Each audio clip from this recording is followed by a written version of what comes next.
Good afternoon to you and welcome to the live proceedings of the Senate. You are right on time for that particular live proceedings, brought to you courtesy of the collaboration between the Kenya Broadcasting Corporation and the Parliamentary Broadcasting Unit.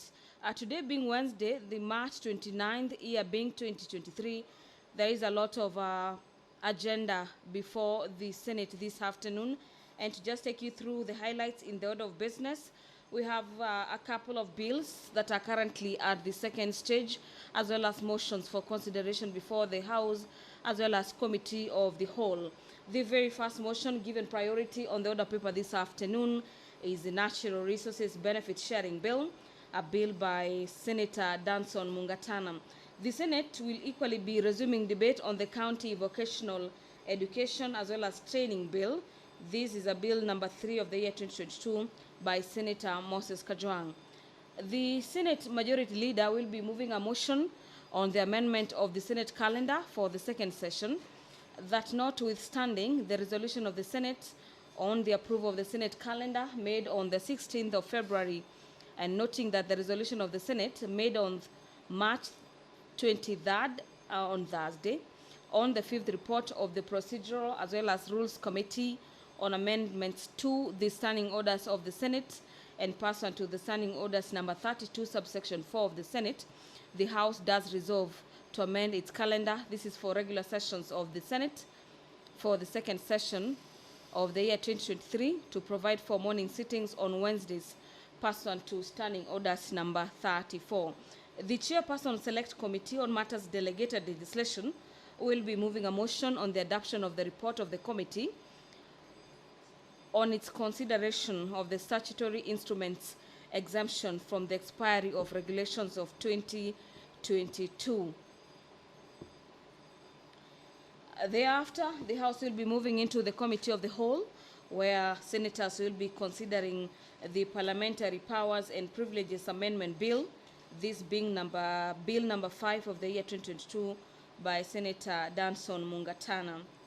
The House is also set to consider the Prompt Payment Bill, Bill number 8 of the year 2022 by Senator Mariam Sheikh Omar, and so is the County Licensing Uniform Procedures Bill, Bill number 9 of the year 2022.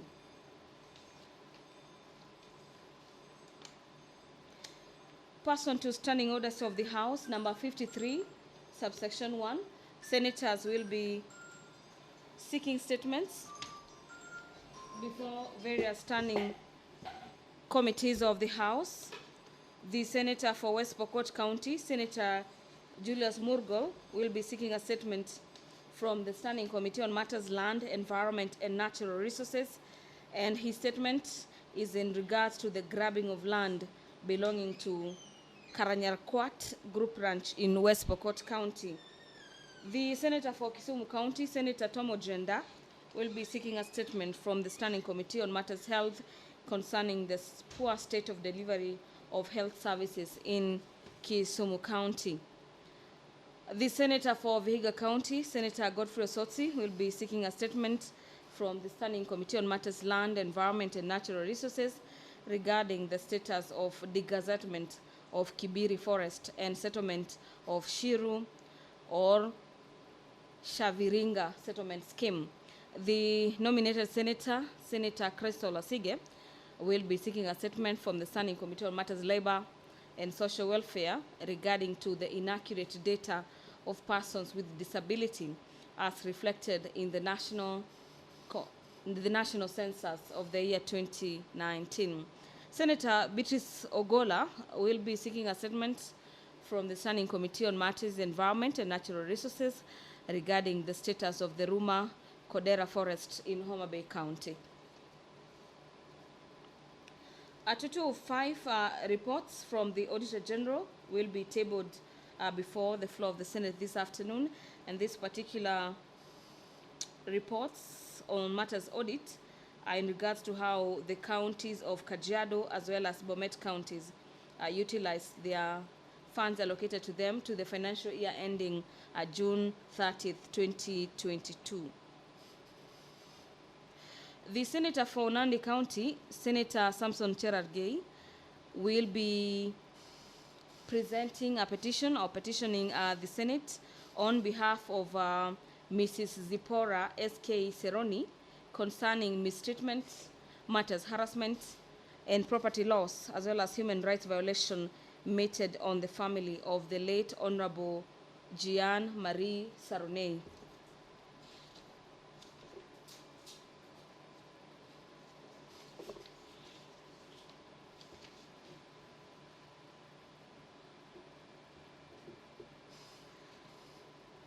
Similarly, Senator Samson Cherargei will be moving a motion on the doping menace threatening Kenya's impeccable global reputation in athletes. And in this particular motion, he seeks to have a person handling athletes vetted. The Deputy Speaker of the Senate, Honorable Kathure Murungi, is in the chambers this afternoon. I now hand over for the live broadcast of this particular live proceedings. Enjoy your viewing. Let's pray. Almighty God, we beseech you to build with your abundant favor and blessings as your servants, whom you have been pleased to call to leadership positions in this republic. We seek guidance to treat and consider all matters that shall come under the revelation in so just and faithful a manner as to advance the peace, prosperity, and welfare of our country and of those interests you have committed to our church. Amen.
Sergeant at Arms, I can see the clerk has established that you have no quorum. Ring the bell for quorum bell for 5 minutes.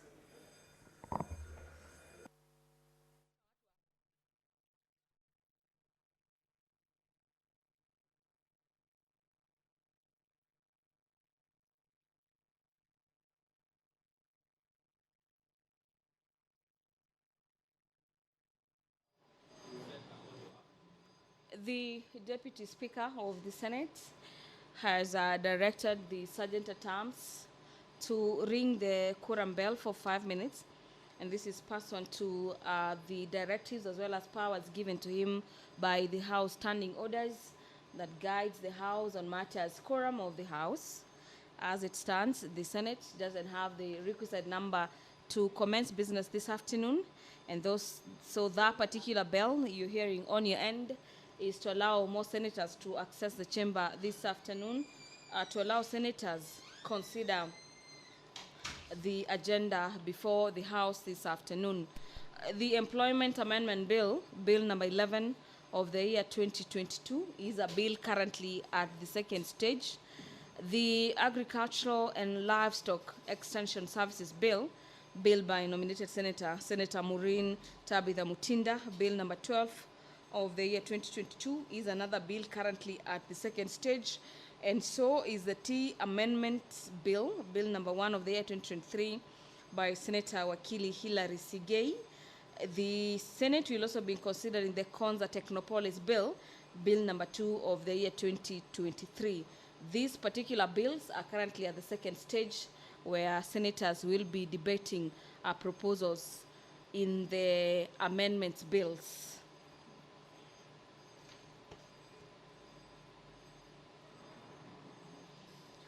The compensation of Kenyan victims in the 1998 bombing of the United States Embassy in Nairobi County is a motion by Senator for Machakos County, Senator Agnes Kavindu Mudhama.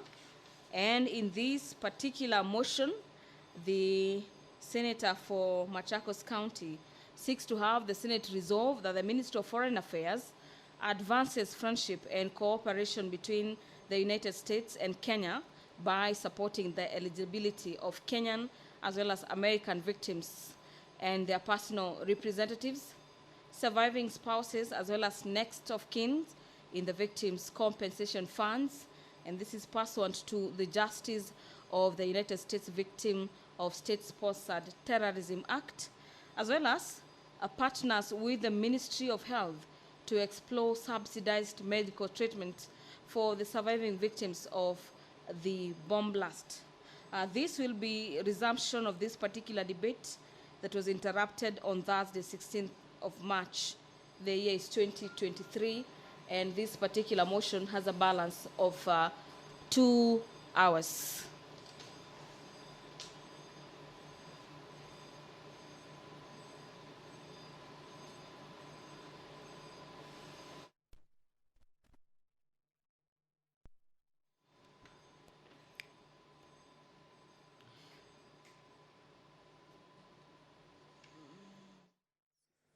Clerk.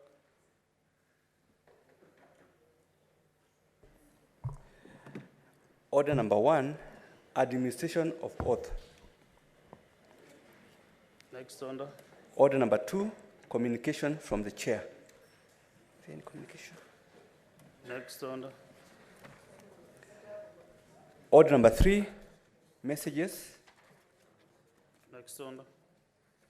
Order number 4, petitions. Okay. There's a petition by Senator Samson Chelagay.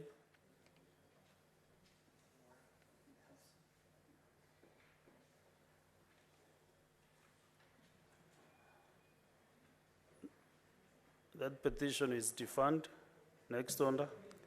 Order number 5, papers.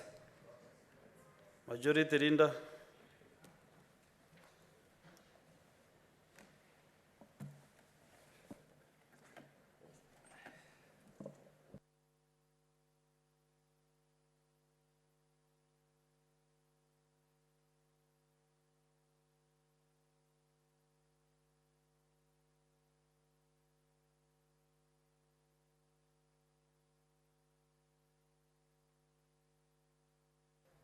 Mr. Speaker, sir, I beg to lay the following papers on the table of the Senate today, Wednesday, the 29th of March, 2023.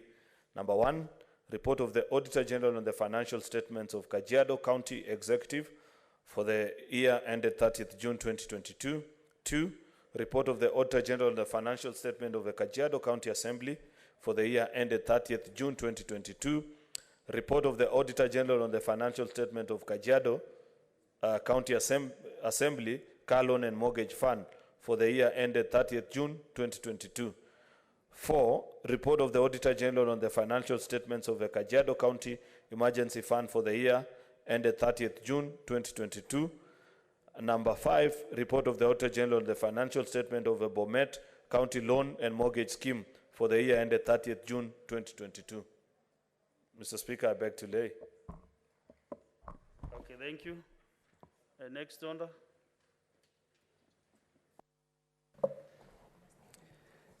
Order number 6, notices of motion. Next. Order number 7, statements. We have several statements. We start with one for understanding order 53-1 by the Senator for West Pokot County, Senator Julius Murgo.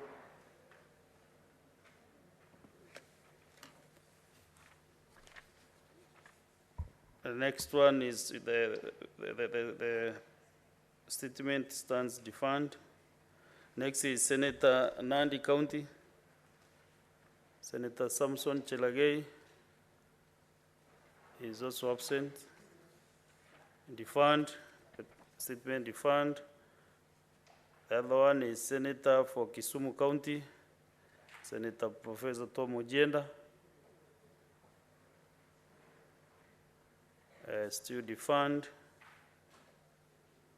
The next is from nominated Senator Christo Asige.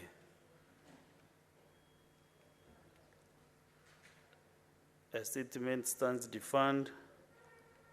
The next one by nominated Senator Beatrice Ogola.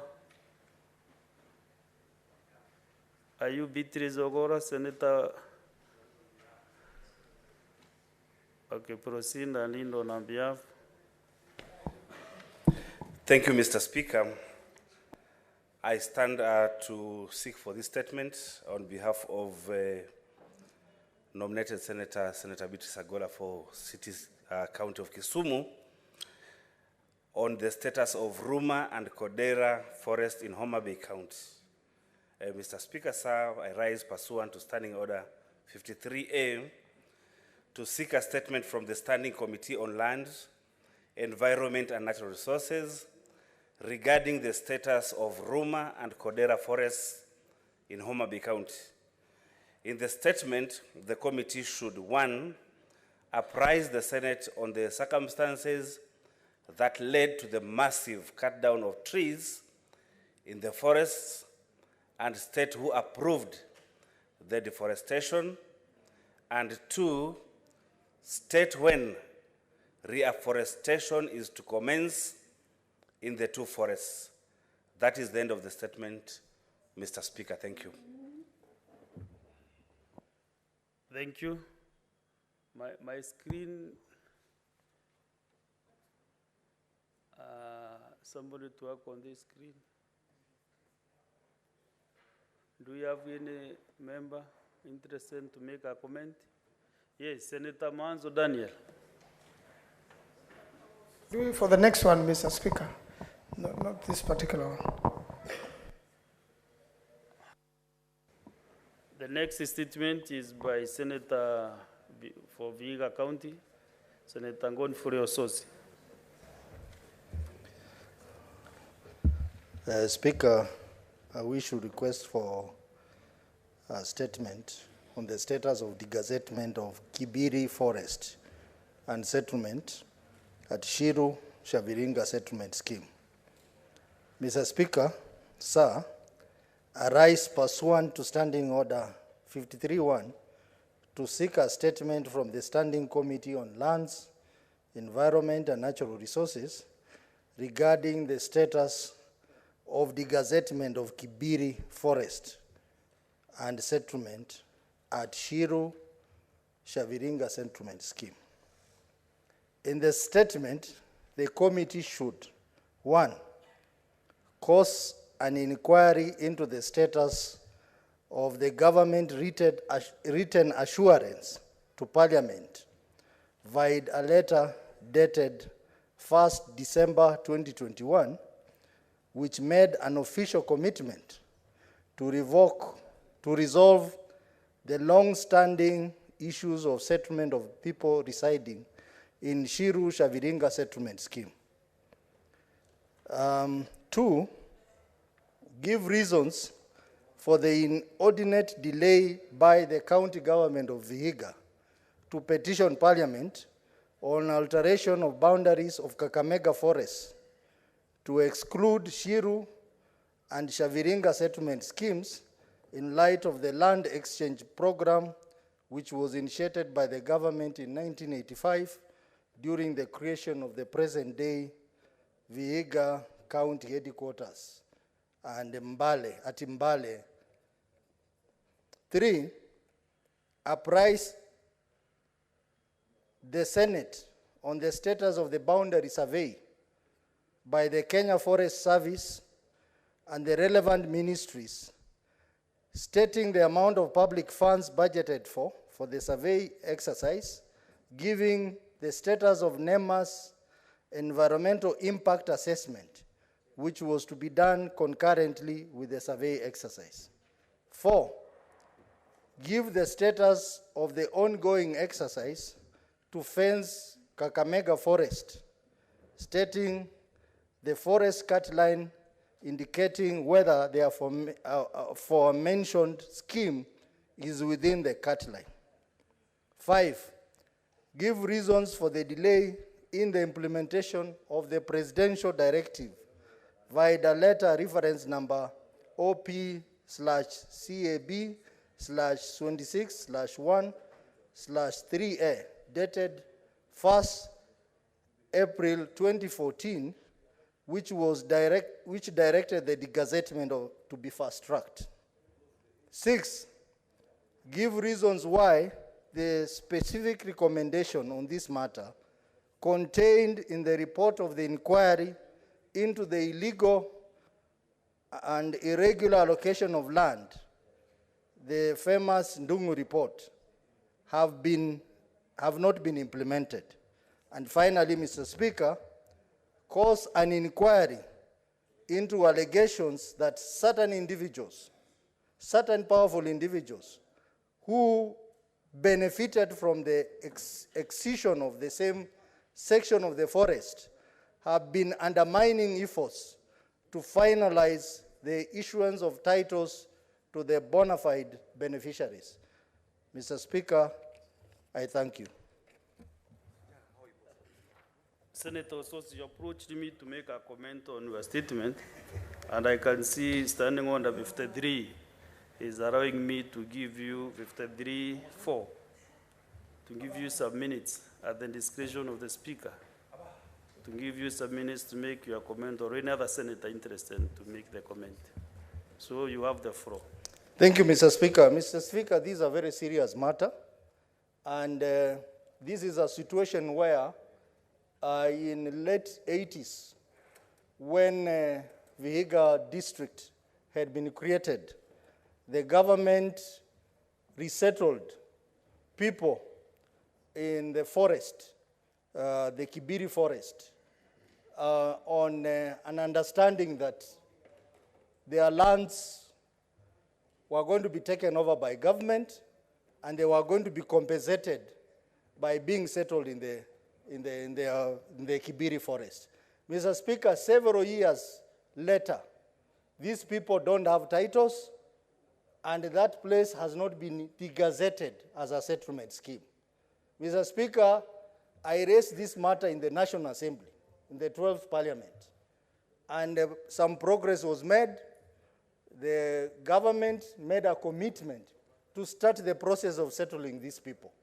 Mr. Speaker, this process has stalled, and just about a month ago, these people invaded the office of the governor, where we also have the county referral hospital, and demanded that they were going to take back their lands. Because though the government took their lands, these people have not surrendered their titles. And therefore, government installations is hosted on private land. And Mr. Speaker, this matter has been on for years. A lot of intervention has been made by leaders in this area, but nothing is being done. And yet, at the moment, as we are speaking now, and I wish Honorable Khalware was here, the government is in the process of fencing Kakamega Forest. So basically, to fence the forest, these people inside the forest. Mr. Speaker, in the Ndungu report, and even in the TJRC report, it was indicated very clearly that these people surrendered their lands, and the government had no reason to deny them land in the settlement scheme where the government took them. So, Mr. Speaker, I would direct that using your powers under Standing Order number 1, you direct that the committee responsible takes this matter seriously and gives it a priority, because now we are going to have a conflict. The conflict between these people who genuinely gave out their land and the government which has not surrendered their land to them. So, Mr. Speaker, I wish that this Senate helps me as a senator of Vihiga County to resolve this problem once and for all. Thank you, Senator Sosi. Senator Manzo Daniel Kitonga. Thank you, Mr. Speaker. Mr. Speaker, this is a very, very serious matter. It's also a very emotive matter.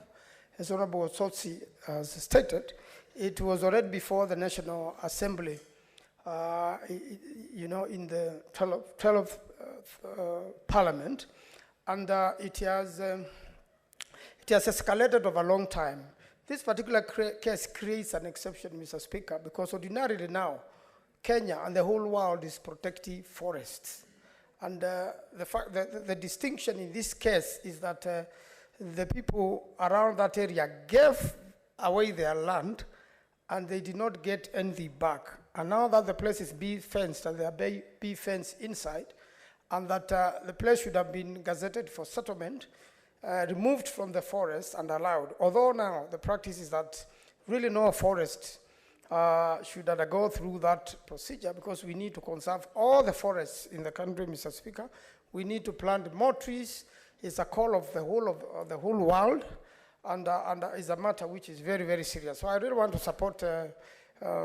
Ososi, Honorable Ososi, Senator, and also say that forests really needs to be protected, even what remains after excision, and even these people who are being given this land. Mr. Speaker, they should also plant trees so that we leave the theme. And for the government to have reversed its decision, it's got to be fair to these people. What is impending, Mr. Speaker, is that these people are going to be removed from this land and it's going to become afforested again. So I'm really pleading with the committee to move with speed so that, because it has been a long time promise of the government, that it can be fulfilled. Mr. Speaker, this has also happened into the other forests. And I believe where government had given a direction, after following all the procedures, then the direction should not be reversed by subsequent governments, because governments enjoy perpetual succession. But bearing in mind, Mr. Speaker, we must really conserve forests. We must avoid the so-called farming in forests, invading of forests, burning down of forests. Mr. Speaker, in Makueni, quite a number of people try to burn charcoal or burn the forests, and it has been very, very difficult for us. And not only in Makueni, I've seen it in many parts of the country, including the latest forest, which was burned recently on Monday in Kiambu, and it is a very sad situation. We should all conserve trees for the future of the nation and for the future of all of us. Mr. Speaker, I support. Thank you, Senator William Kipkemoi-Kisang. Thank you, Honorable Speaker. I also rise to support Honorable Sotsi, the statement by Honorable Sotsi. Honorable Speaker, in the 11th Parliament, I had a similar issue in Elgeyo-Marakwet County, Marakwet West, where 1994, when Marakwet District was carved out of Elgeyo-Marakwet County, there is a community that gave out its land, and it's similar to what has happened in Vihiga. And for those number of years, over 20, 25 years, the people of Vihiga who gave out the pieces of land so to create space for the district headquarters are still staying in the forest without title deed, Honorable Speaker. You know, Honorable Speaker, there are 7 areas, because I followed between 2013 and 2017, about 7 areas in the country that have a similar problem, and the issue is like at the cabinet. The cabinet have not sat to approve for the cassettlement. I know the issue is what Honorable Manso could be saying. The 2005 Forest Act, it's very difficult to do the cassettlement, but people have already given out their land. They have title deeds. They have not surrendered to the government. They are living in a land without title deeds. It's a very difficult situation.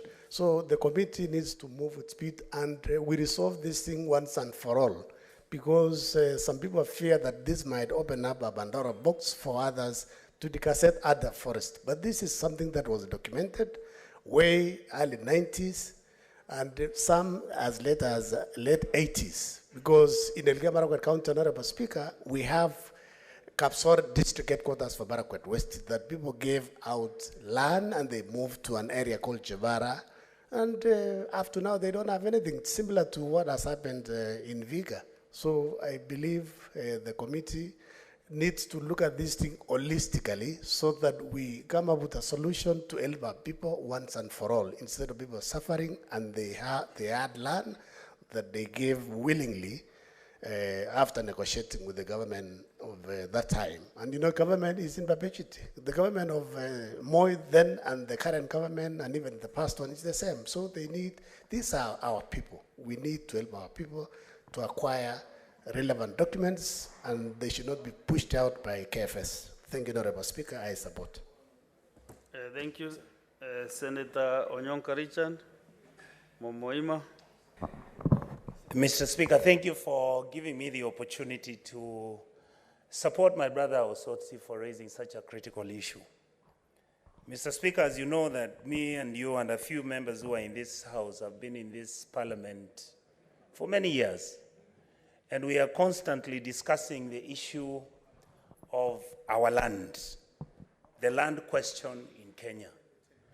Mr. Speaker, I think it has come to the right time now. I think the Senate, I believe that if you look around on what is happening to our politics and the issues which are coming out and they're outstanding, Mr. Speaker, I think it's necessary now for us to look at the Ndungu report.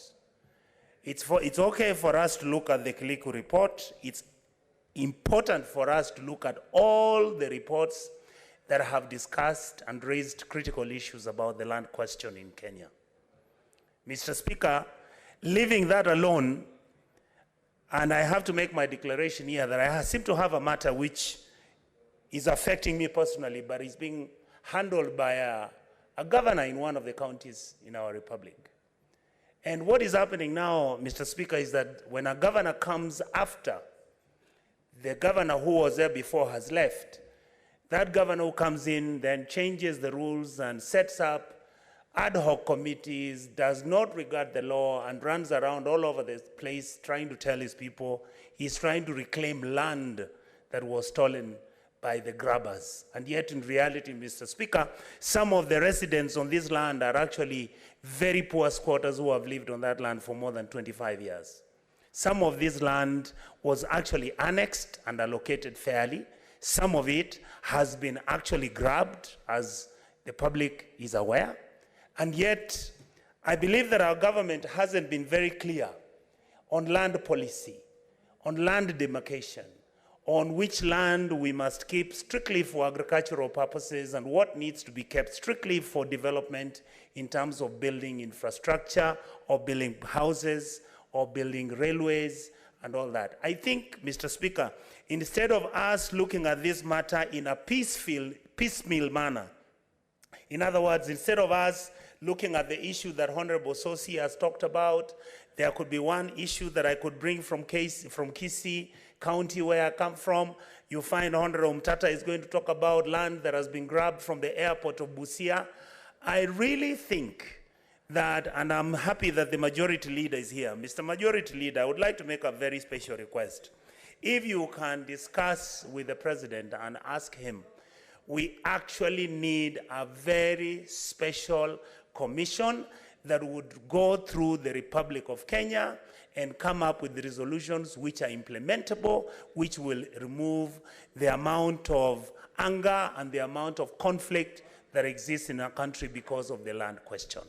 I believe that it is necessary for us to seriously look at this issue so that we can try and limit or reduce the amount of anger, desperation, and frustration that many of our voters have, and make sure that we have a reasonable land policy so that if somebody wants to come to Kenya and be a squatter, Mr. Speaker, then this person can actually buy land without having any question about it. Mr. Speaker, finally, if you go to a country like Rwanda today, if you wanted to buy a piece of land, you can actually do it from Nairobi. You do it online.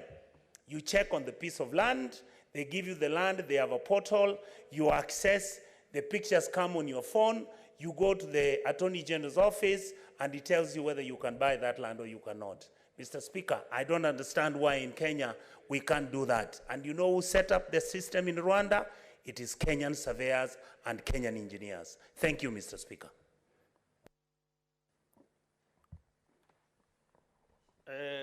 Honorable Senators, I want now to recognize the school visiting this Senate. Later on, I'll give two more senators to make comment on the same statement. I can see there is a lot of interest on this statement, touching on land issues. Honorable Senators, you have visiting teachers and students from the Renana School in Nairobi County. In the public gallery, we have 86 Form 4 students accompanied by 3 teachers from the Renana School in Nairobi County who are in the Senate on an education tour. Honorable Senators, in our usual tradition of receiving and welcoming visitors to Parliament, I extend a warm welcome to them, and on behalf of the Senate and on my own behalf, wish them a fruitful visit. I thank you.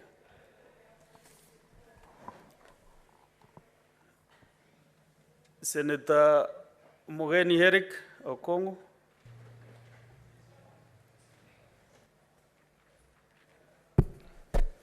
First, Mr. Speaker, allow me on behalf of the Senator for Nairobi, Senator Sifuna, to welcome students from Lenana School to the Senate. Mr. Speaker, in our days when we used to attend O levels and aspire to go to A levels, Lenana High School is one of the schools that used to attract a lot of interest from students, and only the ones who are top used to make it to Lenana. So I'm proud to today welcome students from Lenana High School, and I'm happy that they have shown keen interest to visit the Senate so that they can understand the operations of Parliament.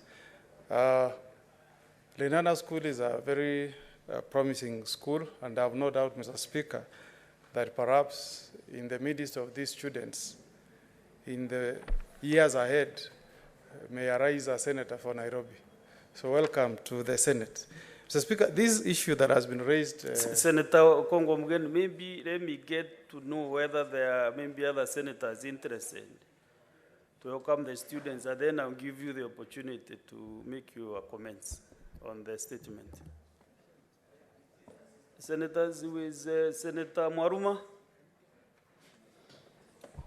Yeah, thank you, Mr. Speaker. On behalf of Delegation of Nairobi, Senator Sifuna and Senator Tabitha Mutinda, allow me to join you in welcoming the students of Lenana School to the Senate, and Karen Nyamu too, the delegation for Nairobi, to welcome you to the Senate of Kenya. As you may be knowing, in Kenya we have a bicameral parliament where we have the Senate, where we are, and the other house is the National Assembly.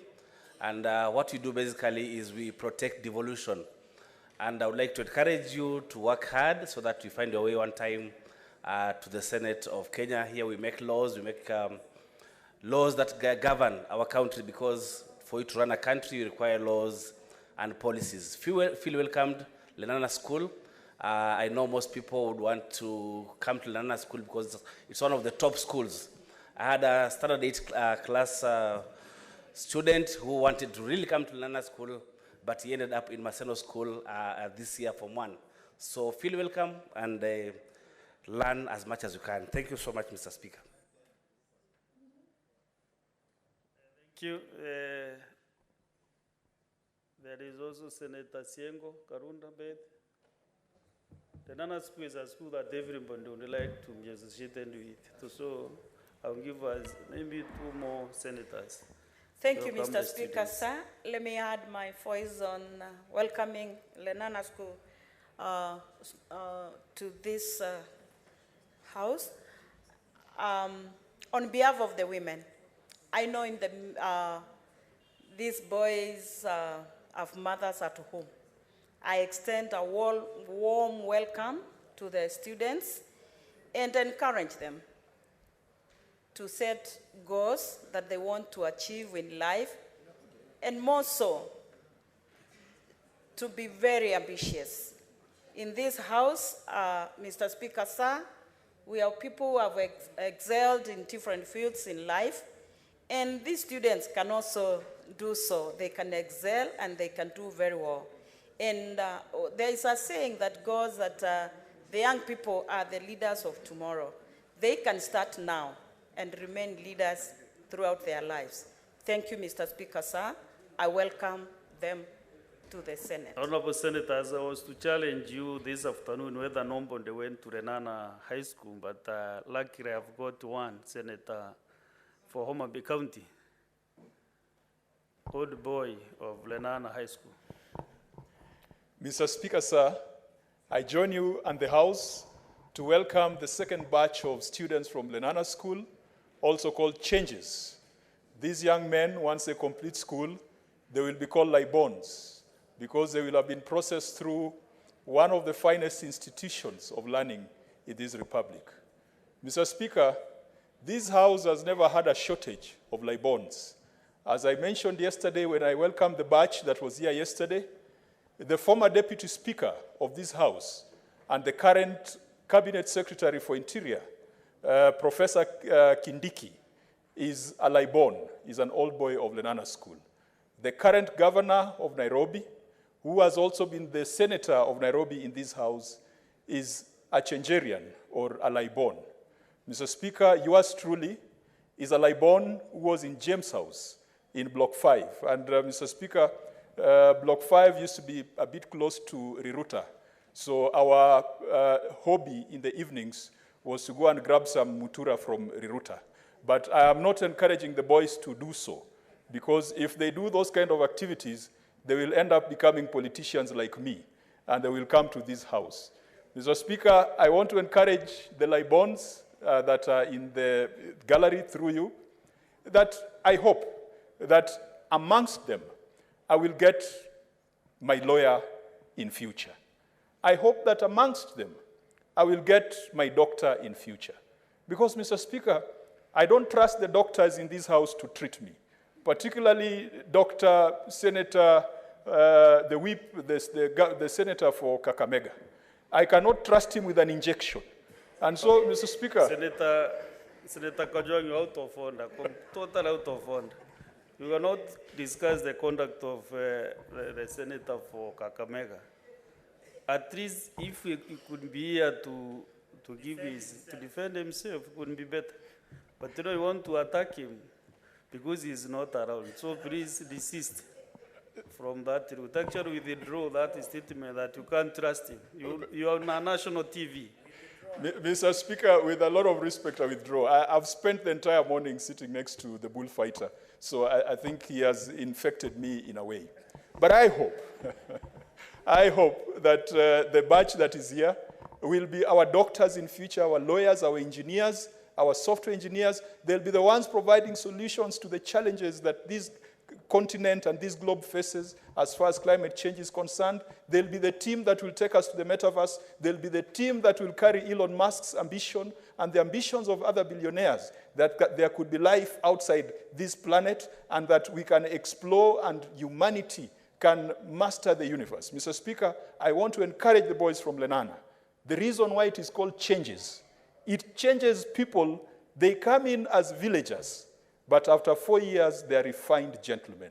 I want to encourage them to change from villagers, not to think of themselves as Luos, Kikuyus, Kambas, because this is a national school that admits boys from all corners of the country, that after 4 years, let them see themselves as Kenyans. And Mr. Speaker, I cannot fail to say this. Lenana is a school that has produced men, real men, not those other men who toss up and down, real men. And that is why Lenana was the best school when it came to rugby, Mr. Speaker, until the schools from Western Kenya came along. And because of the diet that they are fed on, the schools in Western Kenya, they are eating cassavas and yams and such starchy things for breakfast, while at Lenana, they are eating Yorkshire pudding and such exotic things. That is the reason why rugby moved from Lenana School, from St. Mary's School, from Nairobi School. I went to Musingu, where Sifuna went, and went to a few other miscellaneous schools in Western Kenya on account of the diet that they undertake. Mr. Speaker, I finalize by marveling that in this house, in this parliament, Mr. Speaker, I have met alumni of very great schools, Alliance, Stare, I've met Bomerians, I've met people from Kotet, I've met people from all the choice schools, even people from Yale, like Senator Eddie Okech. I am yet to meet in the corridors of parliament, even though I meet a lot of them in the corridors of county assemblies. I am yet to meet someone from Nairobi School who has made it to parliament, Mr. Speaker. Mr. Speaker, Nairobi School is our perennial rival, and on that account, there have been more senators, MPs, cabinet secretaries from Lenana School as compared to those from Nairobi School. Mr. Speaker, I welcome the boys and wish them success in the upcoming exams. Thank you, Mr. Speaker. Senator Kajwang, these miscellaneous schools also have brought the senators to this house. I think I'm one of those who went to the miscellaneous schools. But we thank God. Let us hear Senator Okenyuri Esther, who is closer to them injuries. Thank you, Mr. Speaker. I also want to join my colleague senators in welcoming the students from Changes. Back in my days in high school, I was in the Kenya High School, alias the Bomerians. Those were our brother schools for a very long time until I came out here. So to the boys in Lenana School, you have a very golden opportunity. Kenya is a land of all possibilities, and you've been privileged to be in that good school that other people have not had the opportunity to. And remember, you've actually made it to this Senate, so it's gone down in history. So when you go out there, do not disappoint the rest. And I want to differ with my good senator, Senator Kajwang from Homa Bay, on discouraging you from being politicians. Politics and political leadership needs a test of smart brains with clarity of mind, so that we also change how things are done in these platforms. So before you pursue your other ambitions, I also want to encourage you. I'm a young person like you are. I was in one of those privileged schools from a very humble background, but I've transited all the way to this national platform. So I want to encourage you that you have all the chances you do to explore your abilities and shine in this country, not only in your different careers that you want to take up, but also in political leadership. Education is the only other thing that makes all of us equal. So in this house, you can actually present your ideas so long as you sell your policies well to the people. So I want to discourage you from solely listening to what the good senator from Homa Bay is saying, that Kenya does not need more politicians. We need political leadership so that we sort out most of these challenges we are facing as a country. You're welcome. Thank you. Senator Richard Onyonka. Ndugu Spika, ningependa kusema asante sana kwa kunipa hii nafasi ili nichangie hili jambo la kuwakaribisha wanafunzi wa shule ya upili ya Lenana. Vile nimesikia ndugu yangu Mheshimiwa Kajwang amesema, mimi nilikuwa na bahati, sikuenda Lenana, lakini nilikuwa na bahati kusoma na ndugu yake ambaye anaitwa Joe Koto Kajwang, ambaye tulisoma naye katika shule ya upili ya Kisii.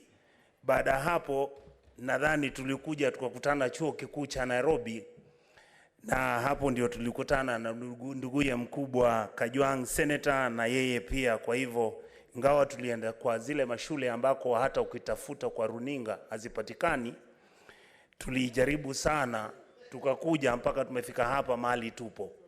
Jambo la pili ningependa kumwambia Mheshimiwa Kajwang na hao wanafunzi wako hapa, sababu nimelazimika kuzungumza kwa lugha ya Kiswahili ni kwa sababu ningependa kuwasihi nyinyi vijana wadogo kuwa lugha ya taifa ni muhimu. na hii lugha ya taifa kokote ambako utakuwa unatembea nchini Kenya, hata kwa ulimwengu. Mtu akikuuliza wewe unatoka wapi, nasema Kenya, jambo la kwanza nakuuliza ni habari gani? Kwa hivyo ningependa kuwasihi wale wanafunzi ambao wanasoma katika shule ya upili ya Lenana, shule yenu ina jina nzuri, shule yenu ina heshima, kuna viongozi wengi sana wamesoma kwa hiyo shule yenu. Kwa hivyo ningependa kuwasihi nyinyi muwe na heshima, muhakikishe kuwa mna nidhamu, muendelee kufanya vizuri, kwa sababu sasa mababa wenu hawana utajiri mwingi.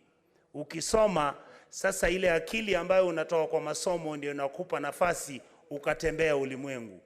Nadhani mmenielewa, na ningependa kuwaambia kuwa ikiwezekana, angalia yale mawaidha ambayo tunatumia kwa hili jumba, standing orders, angalia katiba yetu, our constitution, ili muanze kujizoesha kujua ni lipi ambalo unataka kufanya ukitaka kuwa unatafuta kazi ya, kama ni kazi ya MCA ama unataka kuwa mbunge ama ukiwa seneta. Ndio ukifika hapa utapata kuwa unajua na unaelewa ni lipi ambapo tunafanya kwa hili jumba. Ningependa kuambia kuwa asante kwa kufika, na vile nimekaa hapa, Mheshimiwa Kajwang' amesema kuwa atanunulia soda kabla nyinyi hamjaondoka. Asante sana ndugu Speaker. Senator Okech, are you saying you also at Lenana School? Thank you, Mr. Speaker. I did not go to Lenana School, but I went to a very pretty good school. And I went to French School Kamusinga in Bungoma, and I can see even the faces of the students there getting excited, because French School is a very good school. You know, our motto was use common sense. And, you know, Kajwang' has struggled so much, Senator Kajwang' has struggled so much with his own conflicted self of why should he stay in politics or should he go back and practice law. And I can assure you that that's an issue of common sense.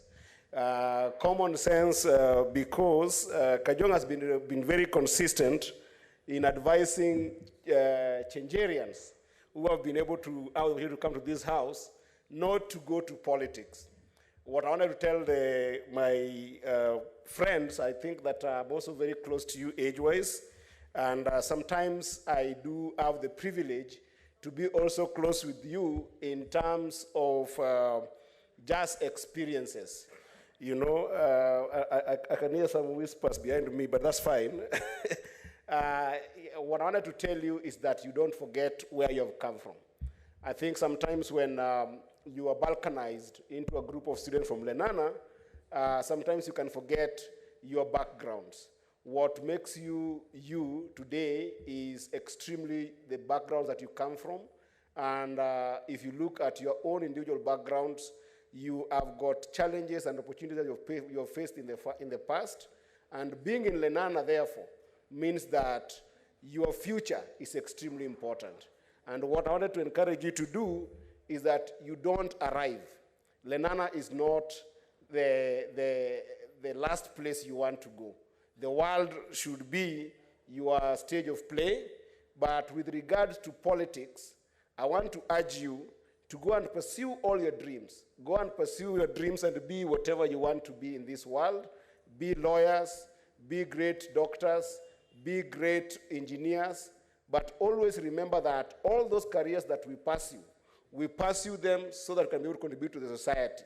And the biggest contribution you can have in the society is contribution to have your seat where decisions about resources are made.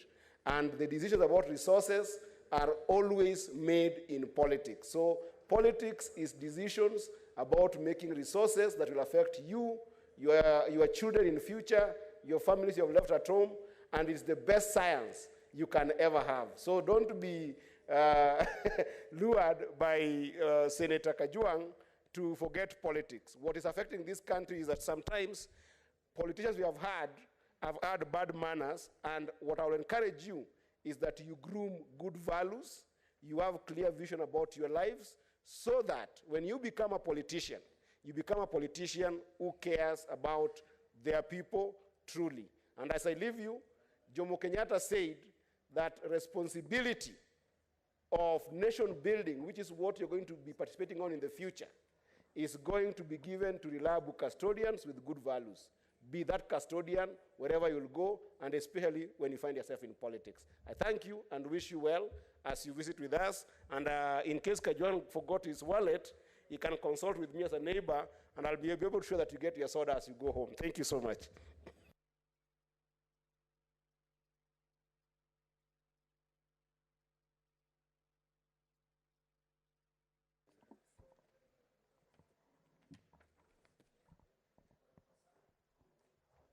Honorable Senators,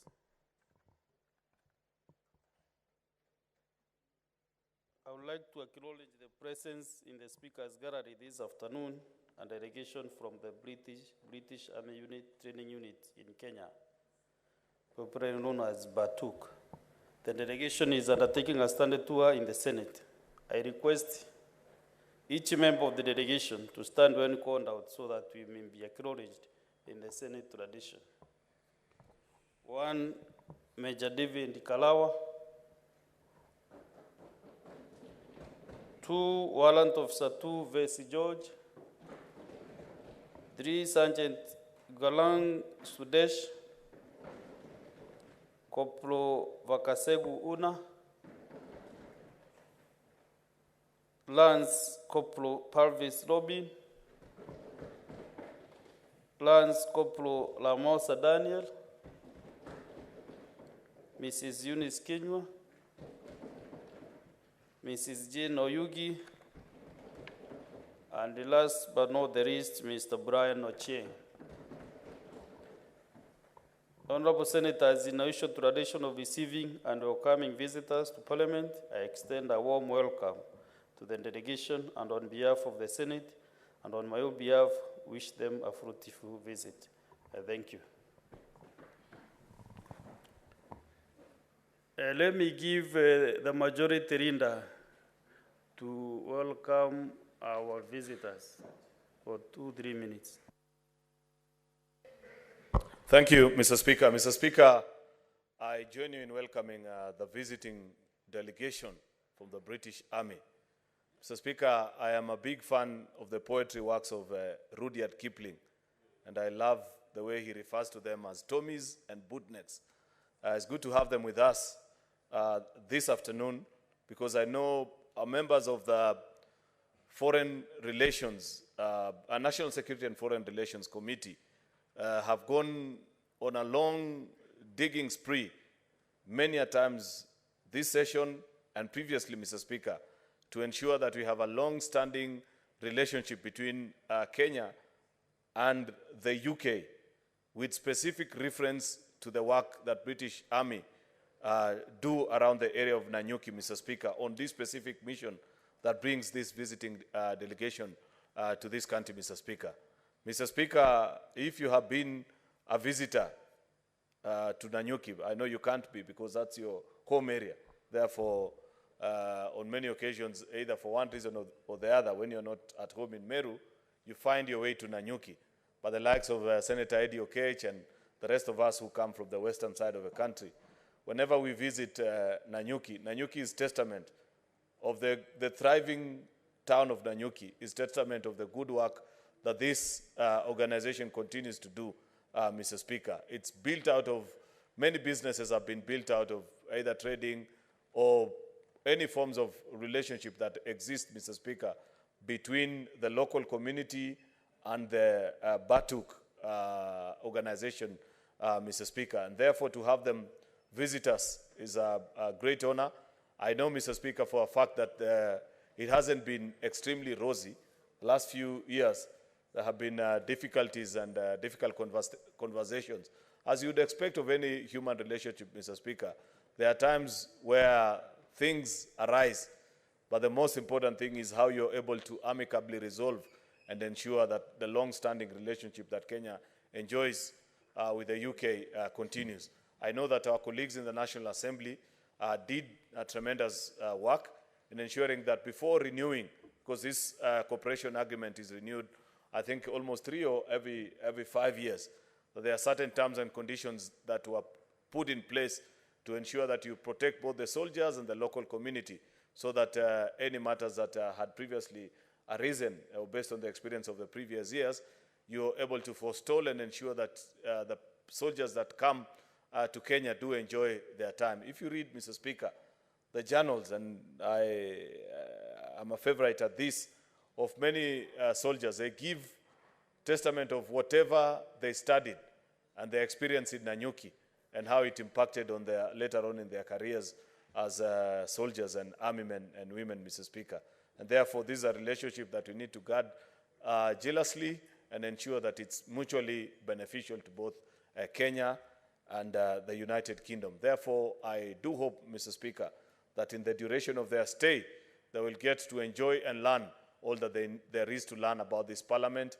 If they have many other questions, they're always welcome to interact with members of parliament that are here, the senators that are here, and those that are of the National Assembly, so that they can have a fulfillment of what they sought to do when they set on their calendar and programs to visit Parliament of Kenya this afternoon, Mr. Speaker. So I join you on behalf of our colleagues and all senators in the House this afternoon to welcome them and wish them a fruitful stay. Thank you, Mr. Speaker. Thank you. Let us have the chairperson, Standing Committee on National Security and Foreign Relations. Not on this one. Yeah? Not on this. Okay, Senator Lelegwe, Steve Lumbesi. Thank you, Mr. Speaker. I join you and the Majority Leader and the rest of my colleagues to welcome the British Training Unit officers to the Senate. Mr. Speaker, sir, the British Training Unit is also a unit that trains in Samburu.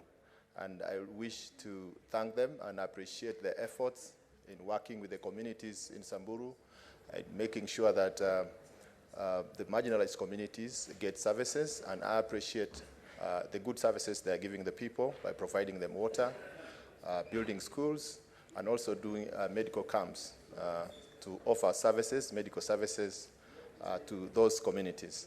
And these communities have been forgotten a long time ago by governments of Kenya, and I thank them because they're really doing good work in the communities. One thing that I need to urge them is that when they do this corporate social responsibility, which they are doing in Samburu and other parts of Kenya, is they should make sure that they involve the communities and also the leadership in those regions. And I appreciate because they have been inviting the leadership of the counties they operate in, and when they are making their decisions, and I encourage them to be making such decisions so that we make sure that communities get services and also they get humble time in doing their trainings in those regions. Thank you, Mr. Speaker. Thank you.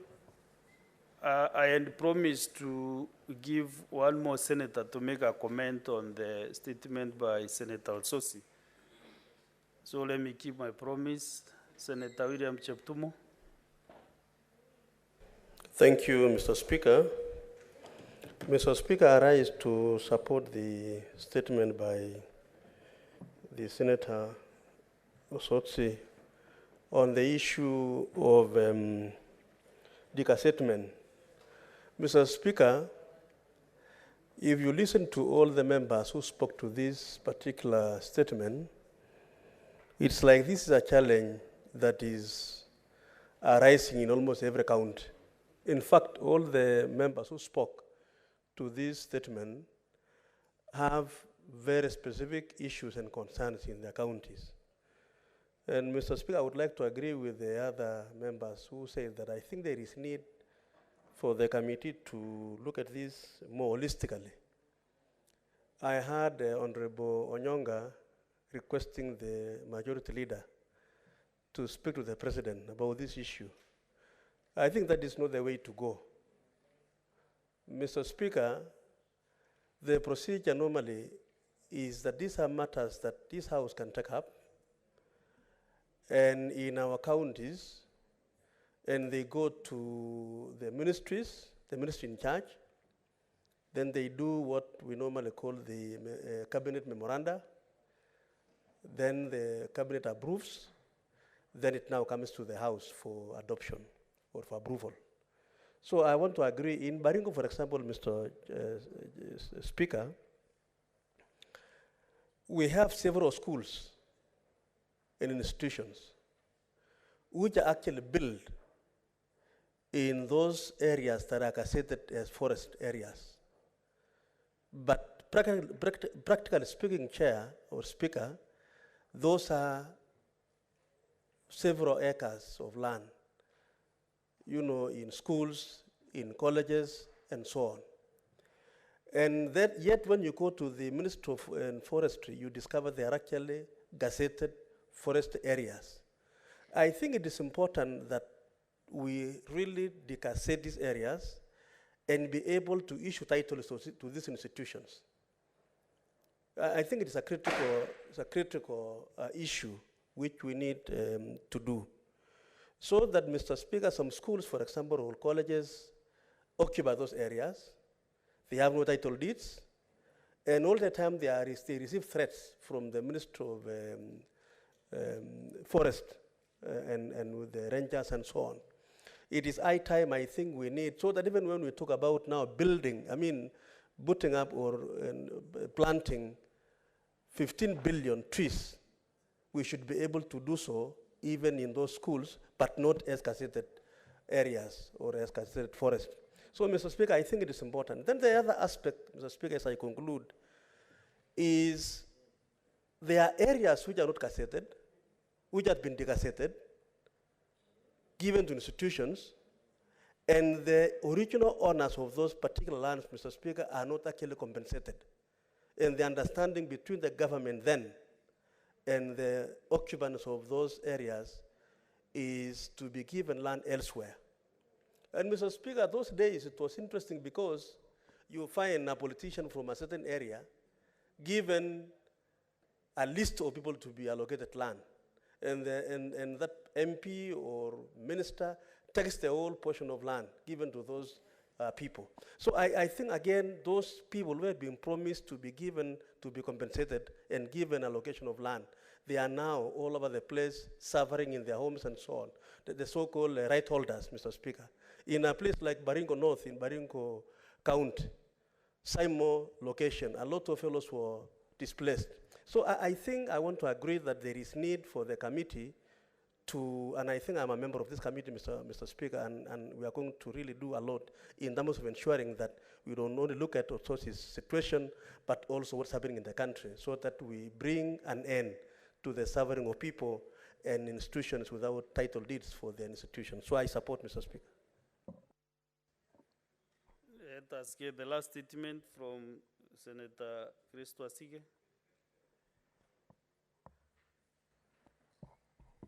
Thank you, Mr. Speaker. I also join the rest of the House in welcoming the delegations upstairs in the gallery. Though I wasn't a student, of course, at Lenana School, I did spend a lot of time studying in the UK, Bristol specifically, which is famous for its harborside, the St. Paul's Carnival, and, Mr. Speaker, it has very, very good beer. So I hope that the delegation who are here, as I did, find a home away from home in Kenya. Mr. Speaker, I rise pursuant to Standing Order 53.1 to seek a statement from the Standing Committee on Labor and Social Welfare on claims of inaccurate data of persons with disabilities, PWDs, in official data collections efforts reflected in the National Census of 2019. In this statement, the committee should state the disability prevalence rate in Kenya, recorded in the last 4 years, disaggregating these figures into gender, age, type of disability, and county. State steps in place to ensure that all PWDs, including children under the age of 5, are properly accounted for in disability statistics and data collection efforts. tabling evidence of capitation released to the NCPWD to cater for this special interest group in the last 4 years. Shed light on allegations that 413,620 PWDs who are counted in the national census of 2009 were not accounted for in the census of 2019, stating measures in place to improve the accuracy and comprehensiveness to improve disability statistics. State-targeted interventions to improve the current tools in use and training accorded to all enumerators to ensure full inclusivity and accounting of physical, sensory, and neurodiverse disabilities, both visible and invisible. And lastly, state plans to engage public and key stakeholders towards State plans to engage the public and key stakeholders toward audit census tools for the comprehensiveness of questions, designs, and categorization of disability status. I thank you. Thank you.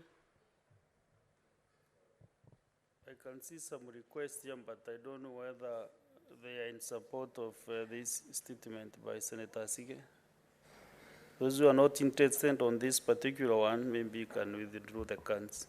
Senator Manzo Daniel, very brief comments, just 2 minutes. Yeah, brief, yes. I arise to support that statement by a wonderful senator. I want to say that the place of people with a disability in this country has been left without proper legal structures at times, whether they fall under national or county, and it's really been hard. But what I want to ask the senators and members of parliament is to give them a special place. Like you see, part of my employees, I have taken 1 or 2 people with a disability. It's one way of helping them and encouraging them. I have an adult who looks like a 7-year-old man, but he's an adult who works for my office. And we really need to support the cause of the people with disability, make sure that the ones who are hidden in the villages are produced, are come out and are able to participate, are able to go to school. And I believe as a wonderful senator is doing, who is very well learned and is able to become a senator. All these people have a chance and are able to, are very much able to do whatever a normal person can be able to do. So I support, and also Speaker, allow me to welcome the delegations and say that I went to Starehe Boys Center where we were brought up by a British soldier, a former British soldier, who brought up 15,000 poor boys who are big-time people in the world today. And I was also privileged to have my fees paid by Princess Anne, the daughter of the Queen of England. I thank you. Yeah, thank you, Senator Manzo. Senator Bugwa Mungai George. Thank you, Mr. Speaker. I rise here to support the statement by Senator Sige. And on the onset, want to state that, Mr. Speaker, data is everything. And because of the inaccurate statistics for the persons with disabilities in this country, the resources allocated to that sector have been dwindling over the years. And we are unable to get the services which are enshrined in the constitutions for persons living with disabilities because of the inaccurate data. So, Mr. Speaker, I support so that this sector can get what is rightfully theirs. Thank you. Senator Baz Sheikh Mohammed. Thank you, Mr. Speaker. I support the statement from Honorable Sige. Mr. Speaker, you know this well, this country, we have so many disabled, but however, services and all the work given to them is not actually adequate, and most instances have been neglected so much. It's a high time that this country should take serious and give a quota, as they have already inside the Constitution, that the disabled, actually disability is not an inability. That actually shows Honorable Sige is perfectly in this house as a representative of the disabled group. And you can see how she contributes every day, and it's very, very active, and I want to congratulate her on that. It's a high time that we need to give space, we need to support the disabled, that we need to give them enough resources so at least they can be able to contribute in the national work, national required functions that they're able to do. I remember when I was back when I was a member of parliament, I built a school for the disabled, especially for the deaf. And I'm really impressed today. Those students actually doing a wonderful job. I was really impressed that they did very well. For the last 3 years, they did the KCC, and they're performing very well. I think only the thing is that we're not giving enough opportunity and resources to the disabled persons. I therefore support the statement, and I need to be serious on these things, and this country needs to be serious on the issues of disability. Thank you, Mr. Speaker.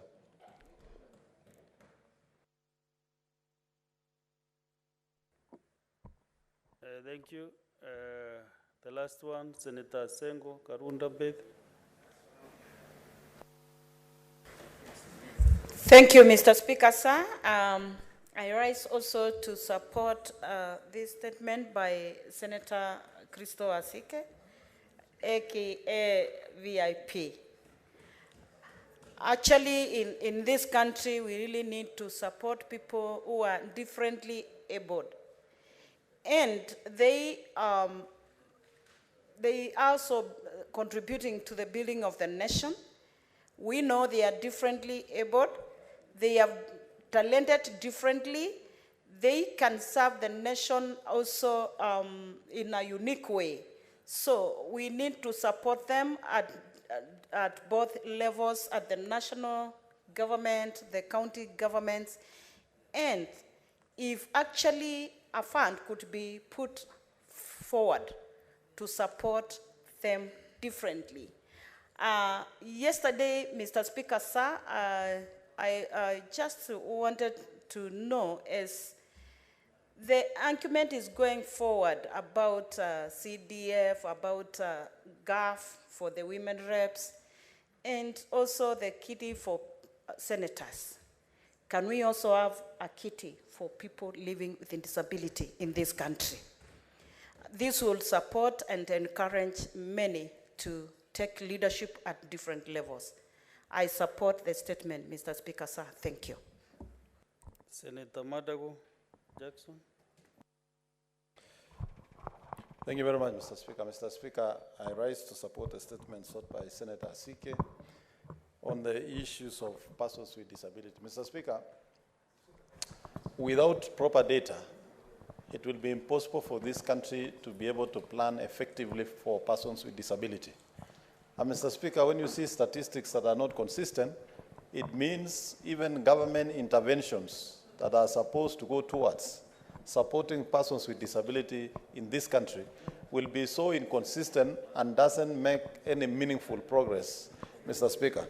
Mr. Speaker, I therefore rise to support the statement by Senator Asige that through the Kenya National Bureau of Statistics, they need to supply proper data of persons with a disability. And Mr. Speaker, as I rise to support this statement, we also want to encourage families in this country, Mr. Speaker, who have persons living with disability or children with various disabilities, to make sure that those children are brought to the fore and are given opportunity to access education. We know in some cultures in this country that when people have children with disability, there's a tendency to hide those children, and probably that is also what would contribute to them not being counted during the census. But we want to urge Kenyans of all walks of life that having a child with disability does not mean that that child cannot make any meaningful contribution to this country.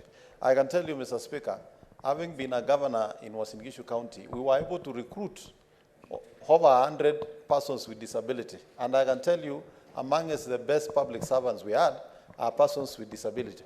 Mr. Speaker, if you visited the county government of Uasin Gishu in the executive, all our executive officers were being cleaned by deaf people. And I can tell you they were very effective and very efficient. As a nation, we need to properly plan for people with disability. And I want to reiterate here, Mr. Speaker, that there is need for compliance to the laws that have already been provided for. For example, Mr. Speaker, if you go to all government offices, accessibility to those offices are still a challenge. You therefore don't expect them to be able to seek services like other citizens with ease, Mr. Speaker.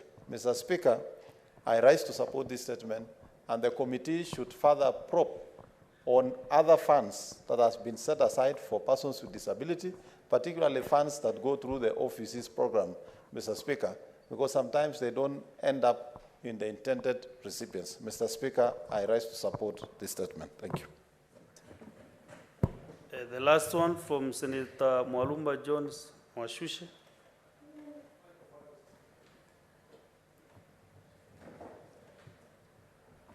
Senator Mwaruma.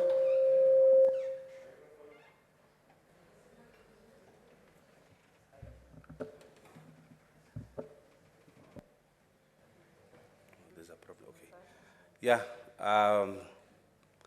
Nashukuru Mheshimiwa Spika kwa kunipa hii fursa ili kuchangia taarifa ambayo imeletwa na Seneta mteule, Seneta Asige, kuhusu mambo ya watu wanaoishi na ulemavu. Katika taarifa yake amesema ya kwamba hakuna takwimu za kutosha za watu wanaoishi na ulemavu. Na vile wasemaji wamesema, waliotangulia kusema, wamesema kwamba bila takwimu ama data hatuwezi panga mambo ya walemavu. Na kusema ule kweli, Mheshimiwa Spika, Kenya tuko na shida ya kuangazia mambo ya watu wanaoishi na ulemavu. Leo tulikuwa katika kamati ya elimu tukitunga sheria ya disability bill, na tulikuwa tunahusisha wadau katika ile sheria, na tulipata mambo ya kushangaza sana ya kwamba kuna wanafunzi wengi ama wafanyikazi wengi katika mashule ambao hawajalipwa mishahara kwa miezi 9, 10 na zaidi. Mheshimiwa Spika, katika shule za wanaoishi na ulemavu zinahitaji walimu, lakini kando na walimu, Mheshimiwa Spika, wale wanahitajika ni wale caregivers ama watu ambao wataangalia wale watoto. Wengine wanahitaji kuoshwa, wengine wanahitaji kusukumwa sehemu moja hadi nyingine. Kwa hivyo tutaangalia hii taarifa kwa undani, na naomba kamati ya Labor na Social Welfare iangalie kwa undani, kwa sababu wakati wa bunge la 12 tulisukuma sana ile Ministry ya Labor na Social Welfare ipate kupata takwimu za kutosha na kuandikisha wale wote wanaoishi na ulemavu na kuhakikisha ya kwamba wameenda shuleni. Kwa hivyo Mheshimiwa Spika, nashukuru sana Senator Asige, na anafanya kazi nzuri ya kupigania wale wanaoishi na ulemavu Kenya. Tutangojea hiyo ripoti ambayo itakuja kutoka kwa hiyo kamati, na najua mambo ya walemavu yatazidi, lakini hasa katika kila kaunti tupate takwimu ama data ya kutosha ya wale ambao wanaishi na ulemavu, na zile pesa ambazo wanahitaji kupata kama kwa inua jamii wote wawe wanaweza kupata. Kwa hivyo nashukuru Mheshimiwa Asige, na asante Mheshimiwa Spika kwa hiyo nafasi. Senator Sigei, 2 minutes, kindly.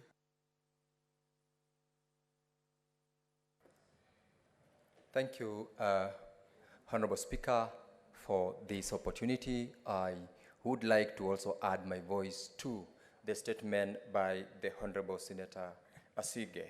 Mr. Speaker, when we speak about the inaccuracy of the data about persons living with disability in this country, it is not only a matter of subject which speaks into the Social and Labor Committee. Mr. Speaker, the latest census that we had in this country has got a percentage of 2.2% of people living with disability. That translates to 0.9 million people. Failure to have an accurate data in itself, Mr. Speaker, affects the inability of the government of the day and any other government institution, whether at the county level or at the national level, to mainstream and operationalize the demands that persons living with disability are required. Mr. Speaker, in 2018, there is the Global Summit where the government of Kenya undertook to implement and mainstream services, rights, and entitlements to persons with disability. And it is going to be very unfortunate because there is no way we can implement those commitments if we do not have the appropriate and accurate data on persons living with disability. I want to appreciate my colleague, Sister Senator Asige, for taking it up and also championing the rights of people living with disability. And in this case, I want to encourage the Labour Committee, whose responsibility this statement has been given to ensure that it goes beyond just getting the data, but also going to confirm that that data is a representation of the people from the youngest to the person who is in their sunset years and they are disabled and they need the support of the government of the day. Mr. Speaker, I support and I thank the Honorable Senator Sige for the bold step that she took. Thank you. Honorable Senators, the time allocated for statements is over. Actually, you are hinting into the other businesses' time. So I kindly request the two senators who have put their requests maybe to take 1 minute each kindly. Senator Onyonka. I would like to thank you, Mr. Speaker, for giving me the minute to speak. I am actually humbled to listen to what my brother Counsel and Madam Asige have raised about this matter. And I would like to raise this issue with the Labour Committee in this Senate to make sure that when they begin to pick views and they're beginning to engage, they involve as many of us as possible, because many of our counties, Mr. Speaker, don't have any data, information, and anything to do with people with disability until when the campaigns come. That's when we just call them and meet them around. I think we need to be more serious and let us take these challenges very deeply because they're affecting our people. Thank you, Madam Asige, for being a very good example of somebody who's been nominated to represent that community. Thank you. Thank you, Senator Professor Kamal Jebkoech.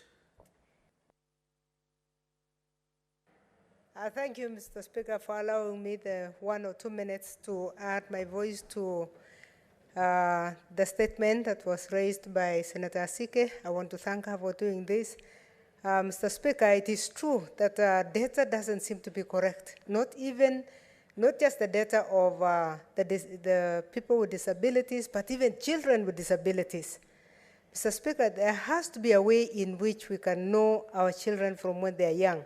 And as the committee looks at that, let them also look at our schools, because some schools register children one term, the next term they have new children, they don't have other children.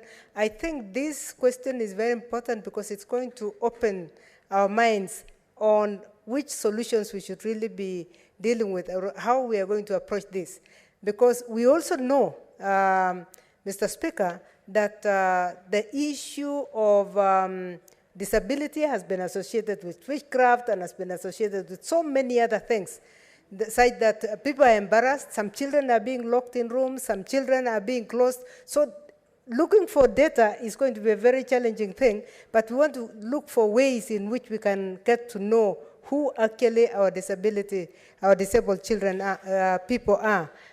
Finally, Mr. Speaker, we need to actually ask ourselves, is this the responsibility of a mother who gave birth to a disabled child, or it should be the responsibility of a nation that receives tax? We need to see how we can move that burden away from the parents, because, Mr. Speaker, you realize that if you have 4 children and one of them is disabled, you'll spend 50% of your time with the disabled child and 50% for the other 3 children, which means there are many challenges. Thank you, Mr. Speaker.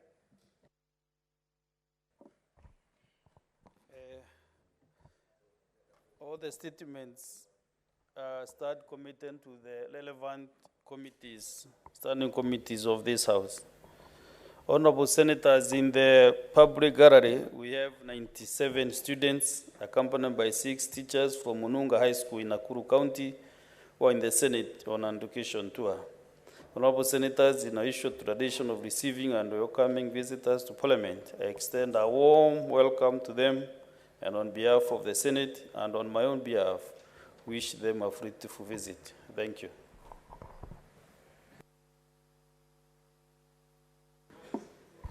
Next order. Order number 8, the Natural Resources Benefit Sharing Bill, Senate Bills number 6 of 2022, second reading division.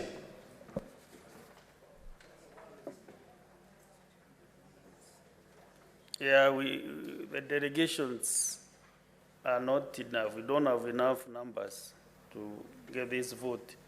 So we defer that business.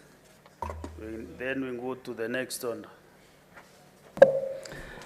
Order number 9, the County Vocational Education and Training Bill, Senate Bills number 3 of 2022, second reading.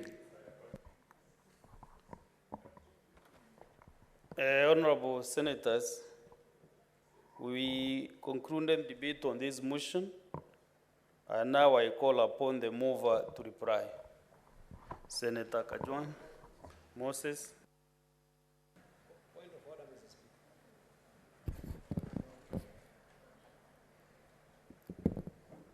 Mr. Speaker,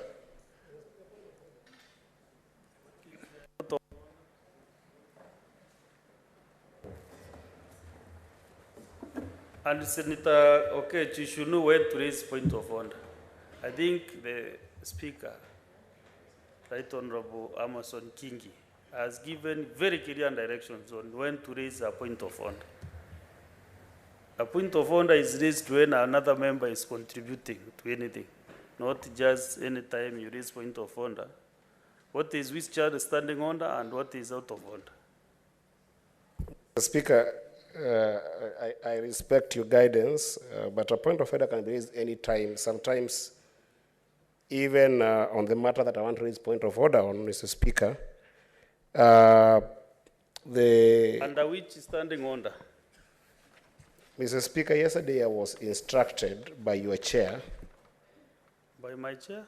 Yes, by the chair, by the Speaker, that today, at the beginning of the business of this House, I was supposed to present evidence on the motion that I brought yesterday in this House with regards to the issue of national security in the country.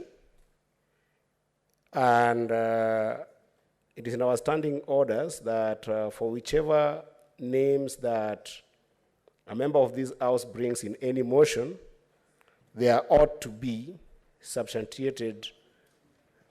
And Mr. Speaker, that I thought would have been, when I didn't get any direction from your chair, I thought for the purposes of this House, as a House of Record, it would be important for me. Let us give Senator Kajwang time to reply. Then I'll give you some time to substantiate the issues that I am directing. There are some issues that you want to be substantiated. Thank you, Mr. Speaker. Senator Kajwang, let us conclude with this motion first.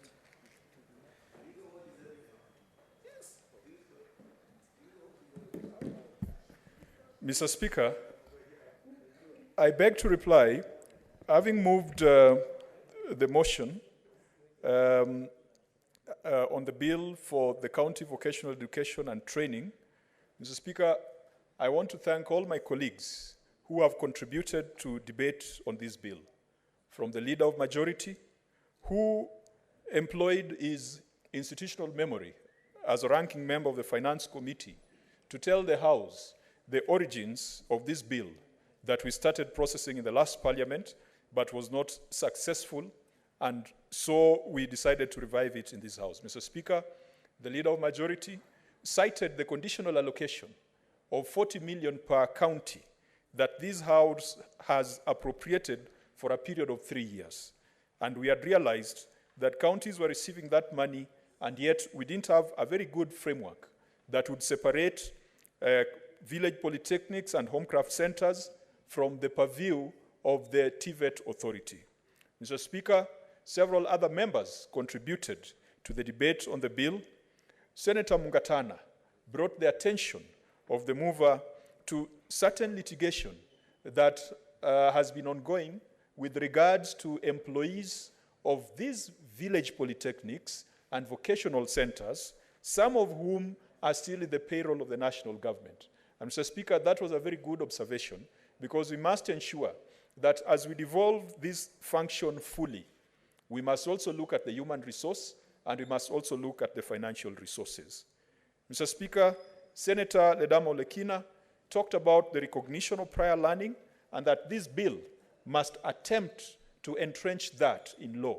Mr. Speaker, I'm happy that the National Qualifications Authority, together with the TVET Authority, already are in conversation to ensure that prior learning can be recognized, so that that Otieno, who is a very talented panel beater somewhere in California, in Nairobi, can be formalized. Mr. Speaker, I believe those who are talking about hustlers and those who really believed in the agenda of hustlers would be happy if we can bring these people into the formal economy. And that can be done through recognition of prior learning, so that our experienced and our expert painters, experienced and expert mechanics, experienced and expert masons who do not have any certification can be recognized on their prior experience, and that can now allow them to tap into jobs in county governments and jobs in the formal sector. Mr. Speaker, there were a lot of observations. The Senator for Kiambu advised that we should not over-legislate for small businesses.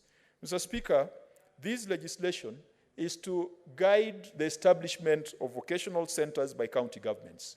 There is still going to be space for private sector players. And Mr. Speaker, when it comes to vocational training, the private sector has played a very, very important role. It is not the intention of this bill to regulate every college or every apprentice operation or every training operation around the corner or every driving school. But, Mr. Speaker, in as much as we want a thriving private sector within the vocational training space, there has to be quality, there has to be standards, there has to be regulation, and we must ensure that there's consumer protection. And that consumer protection is protection of the students and pupils from exploitation by the owners of those institutions, especially those that are private. Mr. Speaker, more than 10 senators spoke to this bill. And I want to commit to the House that I will look at the Hansard very, very carefully. I will also look at the report of the Education Committee very carefully. And once again, I want to thank members of the Education Committee. They've done an excellent job. They have already drafted proposed amendments. And Mr. Speaker, I agree largely with most of those amendments. I also agree with many of the submissions that were made by members on the floor of this House. We will very, very quickly ensure that the necessary amendments are processed and that this bill can leave this House. And Mr. Speaker, I know Senator Mugatana has beaten me to the position of having his bill being the first being processed by the Senate. It doesn't matter.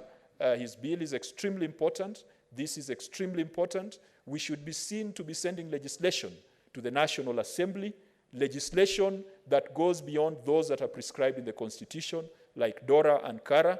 And I want to encourage my colleagues with private members' bills also to follow suit so that we can flood the inbox of the National Assembly with legislation that is meant to make devolution work.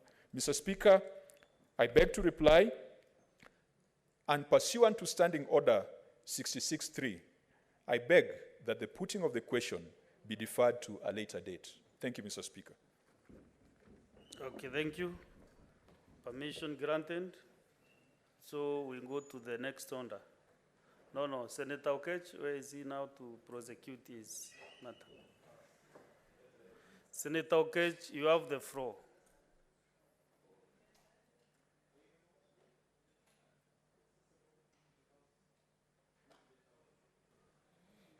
Thank you once again, Mr. Speaker. Mr. Speaker, yesterday I did bring a motion on under Standing Order number 37 on a matter of national importance, namely the deteriorating security situation in the country. And as I was moving my motion, Mr. Speaker, the Senator for Kakamega, Senator Boni Alwale, did question my evidence on a statement that I made in this House that some pronounced leaders of this country did make statements or pronouncements that was tantamount to inciting the public to the attacks that we saw in private property of President Uhuru Muigai Kenyatta and to the Prime Minister Raila Amolo Odinga's property called Spectre. And Mr. Speaker, the chair did direct that I substitute that statement, for which the chair did ask that today I bring evidence to the same effect. Mr. Speaker, I'm on a point of order. Mr. Speaker, the Evidence Act does require under Section 8 that if I'm in a court of law, then I provide an affidavit to the same. But in the spirit also of this House, I want to recognize that social media statements, videos that are journalistic, as well as any publication that is journalistic, amounts to evidence. And Mr. Speaker, I'm going to table here an order from Office of the Director. Allow him to table so that also you respond what I've tabled. You don't just make noise. If there are substance from the... I am telling you what I'm tabling, my friend. What is Mr. Speaker, I'm on a point of order, Mr. Speaker. I haven't tabled anything. What is responding Just resume your seat, Senator It's Okech. becoming cantankerous. Senator Okech, resume your seat. I'm to lecturing get you because you are ignorant. The point of order. Senator Okech, Senator Boni Karware, Senator Okech, both of you should be honoring in this House. Please, Senator Okech. Mr. Speaker, I rose on a point of order to draw your attention to the fact of the requirements of Standing Order number 105, responsibility for a statement of fact. That's a standing order upon which Eddie was challenged. So far, Senator Eddie has spent 5 minutes, almost close to 10, explaining absolutely nothing, Mr. Speaker. If you read the provisions of Standing Order number 105, there is no justification or there is no requirement upon the senator to give an explanation of anything. All Senator Eddie needs to do, Mr. Speaker, and you need to read 105 too, is to say, Mr. Speaker, I hereby table the evidence, lack of which he is supposed to withdraw. Therefore, Mr. Speaker, I want you to guide this House properly, and it is important for the House to remember, because, Mr. Speaker, you didn't guide that yesterday, the words of Senator Eddie Okech, Mr. Speaker, were that Mr. Rigathi Gachagua, together with Kimani Ichung'wah, who is a majority leader in the National Assembly, as well as Moses Kuria, who is a cabinet secretary, convened and made public pronouncements leading to these problems.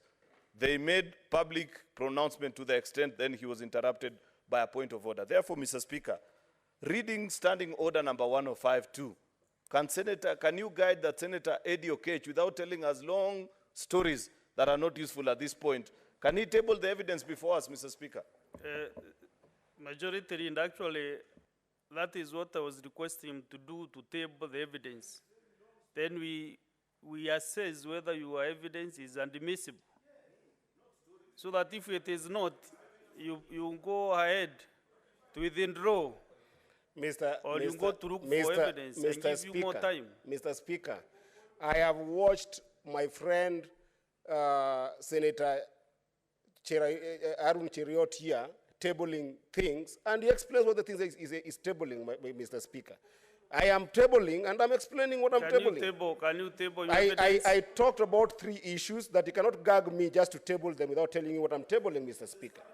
Now, okay? Proceed and table the evidence. Yeah, so I have to tell you what I'm tabling, my friend. Yeah, so, Mr. Speaker, the first evidence that I'm tabling, both in hard copy here, as well as in a flash disk of videos, Mr. Speaker, are pronouncements by Honorable Kimani Ichung'wah on 18th March 2023 at Kianyanga in Kirinyaga County. And I am also tabling here the pronouncement by Deputy President Rigathi Gachagua, stated that the government is a private company where, I mean, a number of them here on the 18th of February 2023 in Kericho County.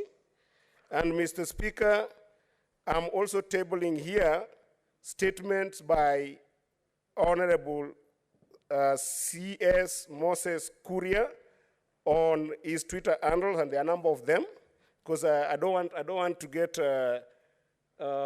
majority whip worked up, because I think this evidence are actually bothering him. And because I said a number of leaders, Mr. Speaker, I'm also tabling here Honorable Dismas Baraza's statement on the same that led to this kind of attacks. And in all these statements, Mr. Speaker, I've also come there with the videos here that are also put on this statement. So if it pleases you, I'll table it, Mr. Speaker. Table the evidence. And the bone is, don't be worked up.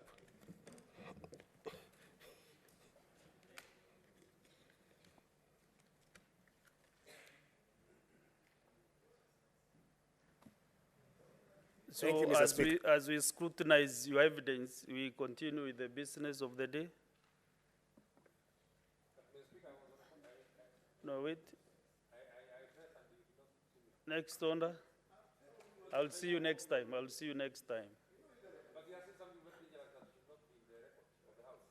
No, at this point you cannot raise a point of order, kindly, Senator Medo. Next order.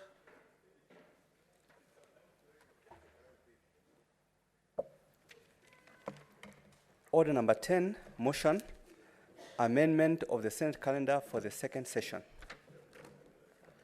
Majority Leader, this is your motion. Amendment of the Senate calendar. It's like your mind was moved by the previous contributor was on the floor.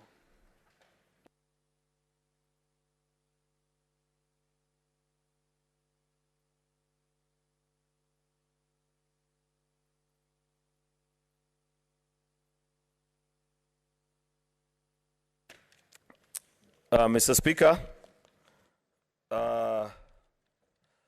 this is a motion that, notwithstanding the resolution of the Senate on the approval of the Senate calendar made on 16 February 2023, and noting the resolutions of the Senate made on Thursday, 23rd of March 2023, on the fifth report of the Procedure and Rules Committee on the amendments to the standing orders of the Senate, and pursuant to Standing Order number 32-4, the Senate resolves to amend its calendar, regular sessions of the Senate of the second session 2023 to provide for morning sittings on Wednesday, pursuant to Standing Order number 34.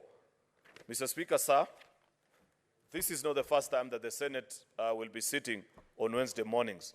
You will recall, Mr. Speaker, that previously we've had sessions where on Wednesday morning the Senate met and transacted business. But over the course of time, when it became clearly evident, Mr. Speaker, that members were more keen on being before committees in the morning hours of Mondays, Tuesdays, Wednesdays, Thursdays, and sometimes even Fridays, then as a House we did resolve, Mr. Speaker, to have our sittings just be on Tuesdays, Wednesdays, and Thursdays, from 2:30 to 6:30, unless the House is otherwise moved, Mr. Speaker.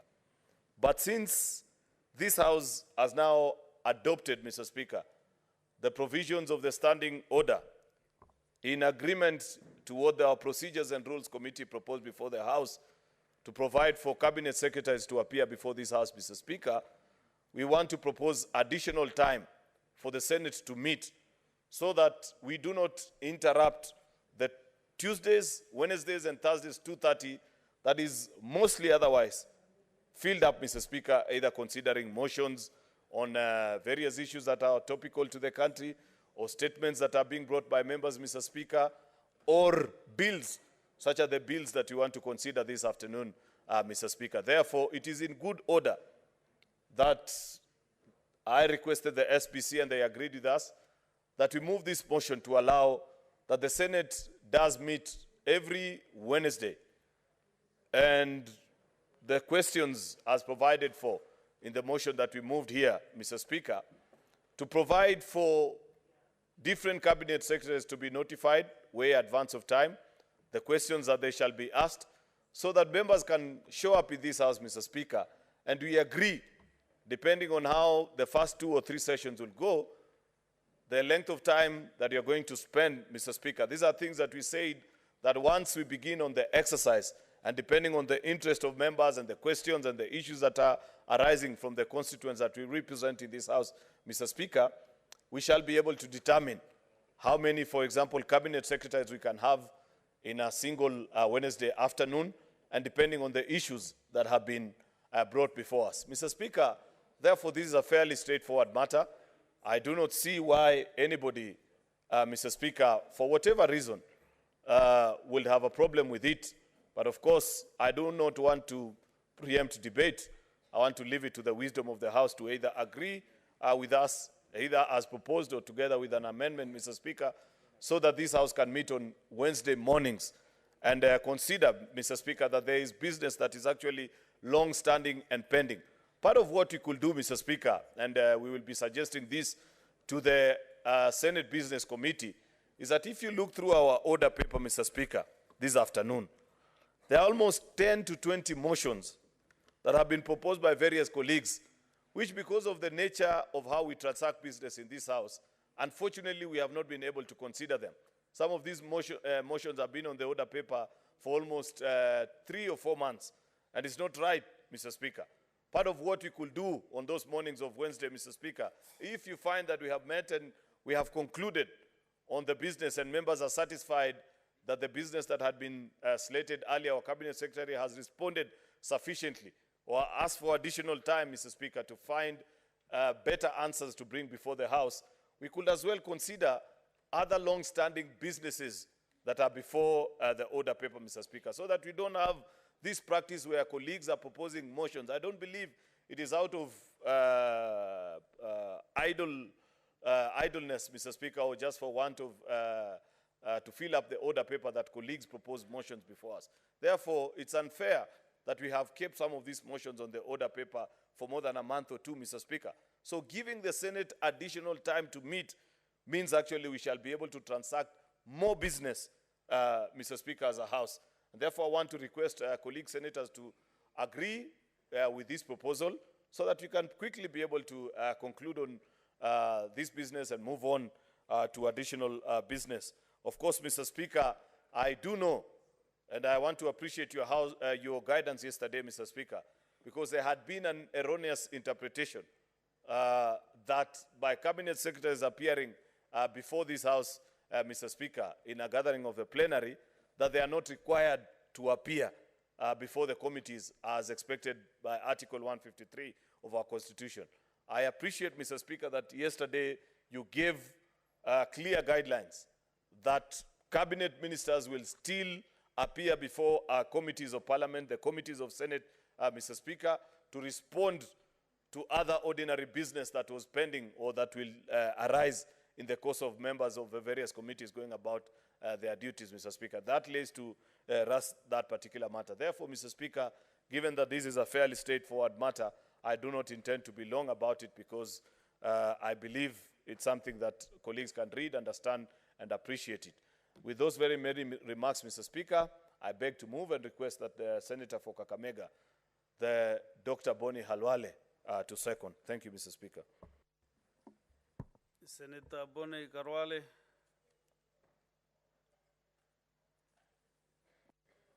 Thank you, Mr. Speaker. Mr. Speaker, sir, I rise to second motion, this motion as moved. Mr. Speaker, it was Michael Kijana Wamalwa, the late Vice President of the Republic of Kenya, who, while speaking from this dispatch box, said, in politics, if it is possible, it's always good to let a good idea yield to a better idea. It is true, our old calendar has served us very well. It's been a good idea. But if we can allow it to yield to the new calendar as proposed by the Leader of the Majority, Mr. Speaker, it will be a better idea. Why?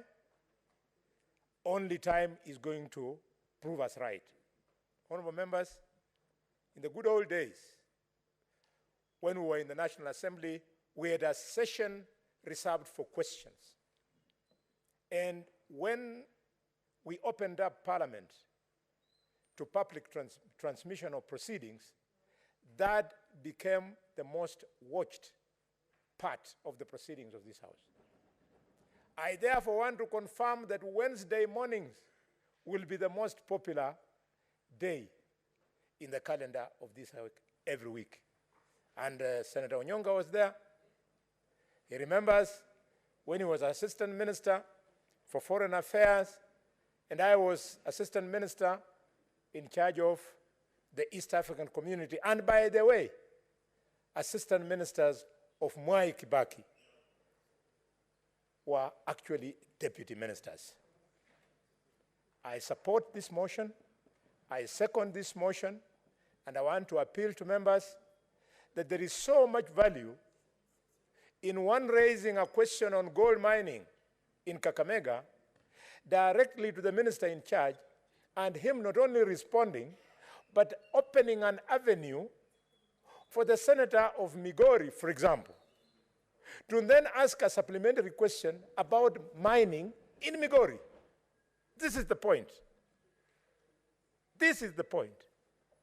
And Mr. Speaker, because we want to ask for more and get more, the saying goes, to those who more is given, more is expected of them. And therefore, members, I want to appeal that again, the usual headache of quorum when we open session, let it not remove the wind from our sails. We should try and be here. And when I look, most of the members in this House, what is the median age here? The median age here could be around 41, 40, 41?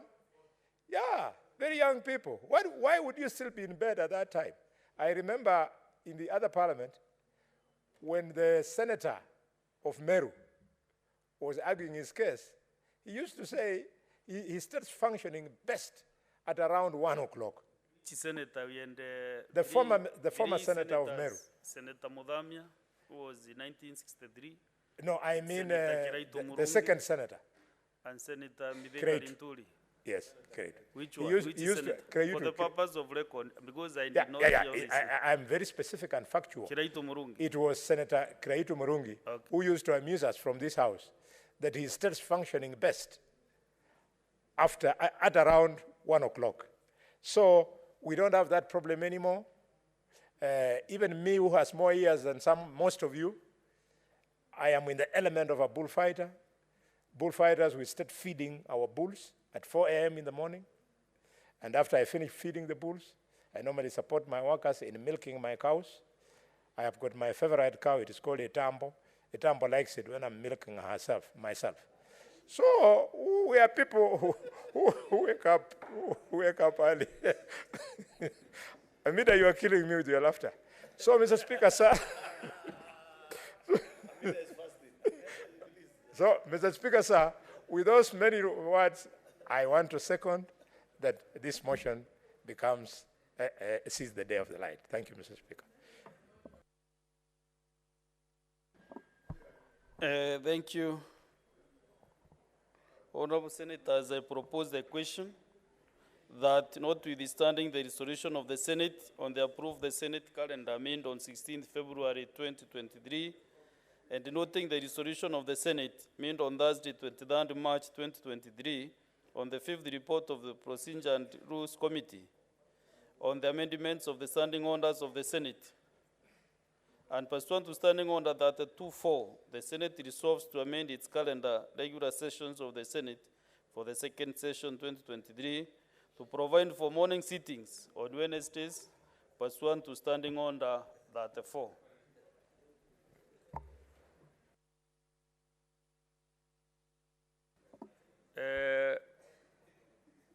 Senator Kibwana Ali Aminda, continue amusing the majority whip.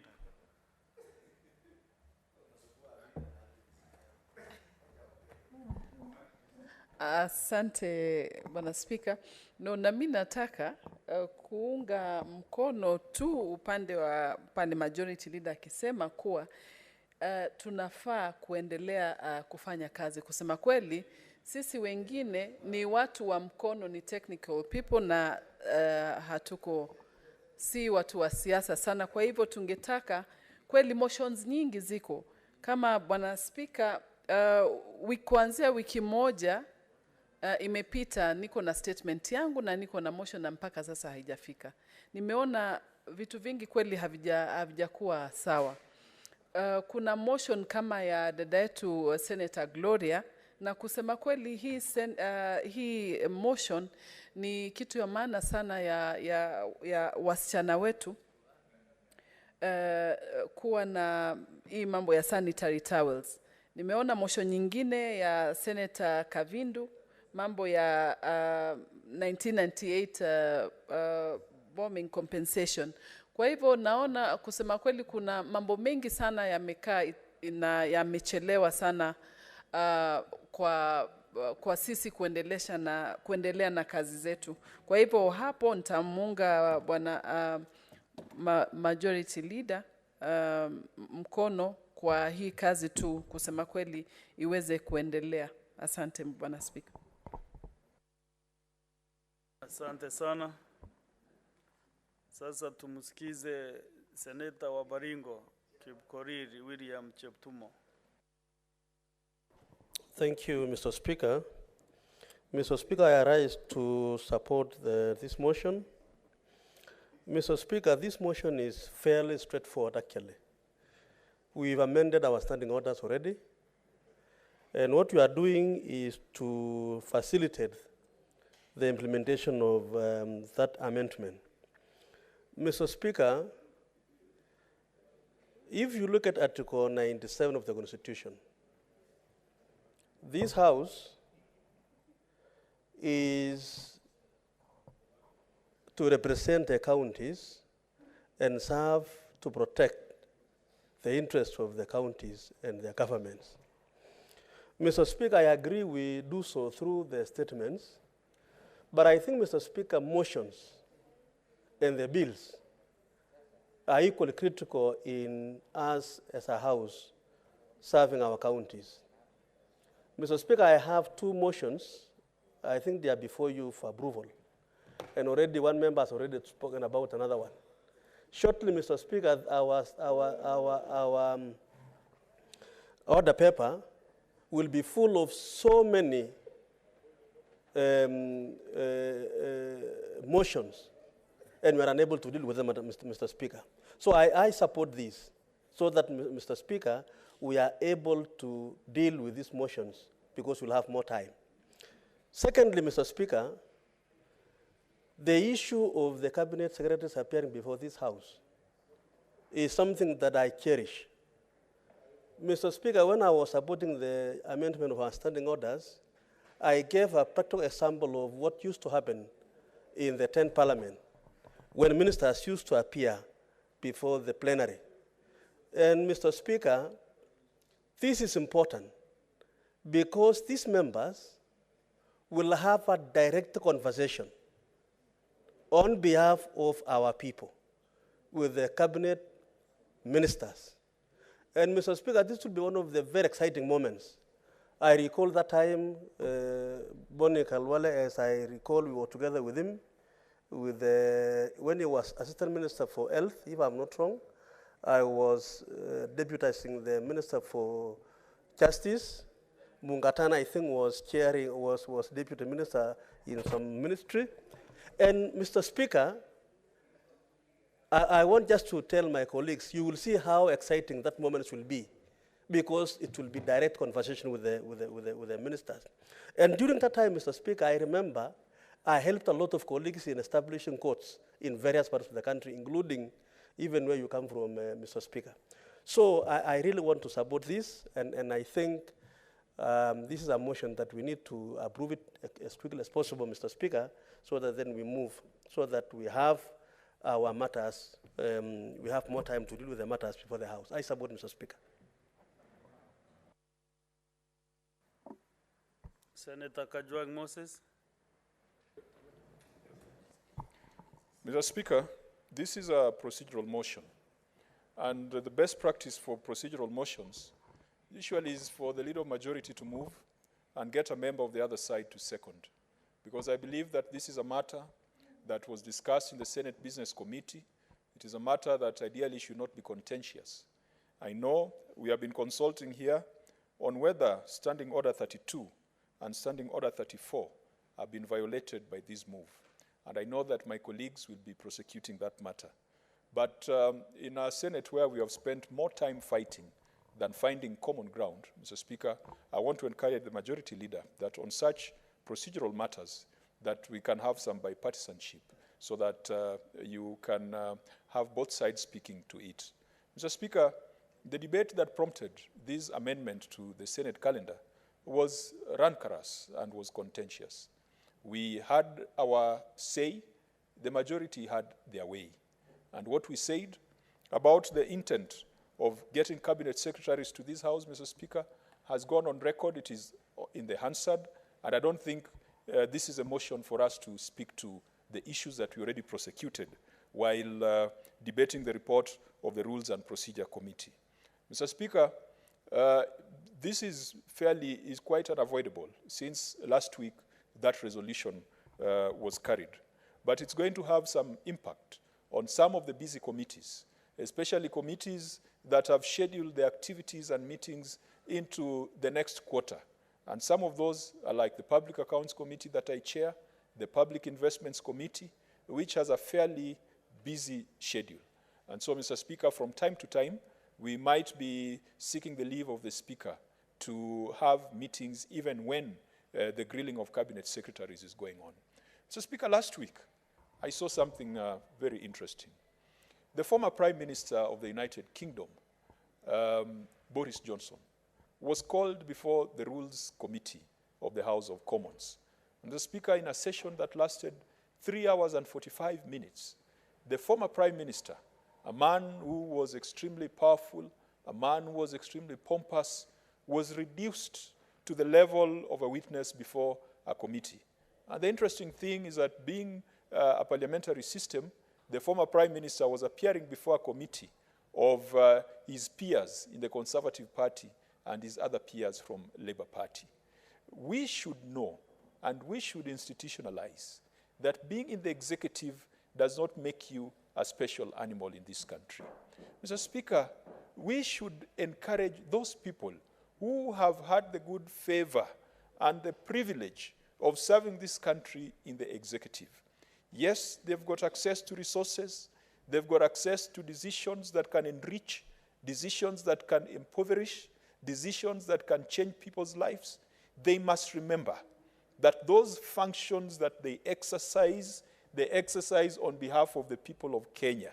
And Mr. Speaker, every time we talk about the people of Kenya, we refer to Article 1 of the Constitution. And many a times I've heard people say that that right has been given to me by the Constitution. Mr. Speaker, there are countries without constitutions.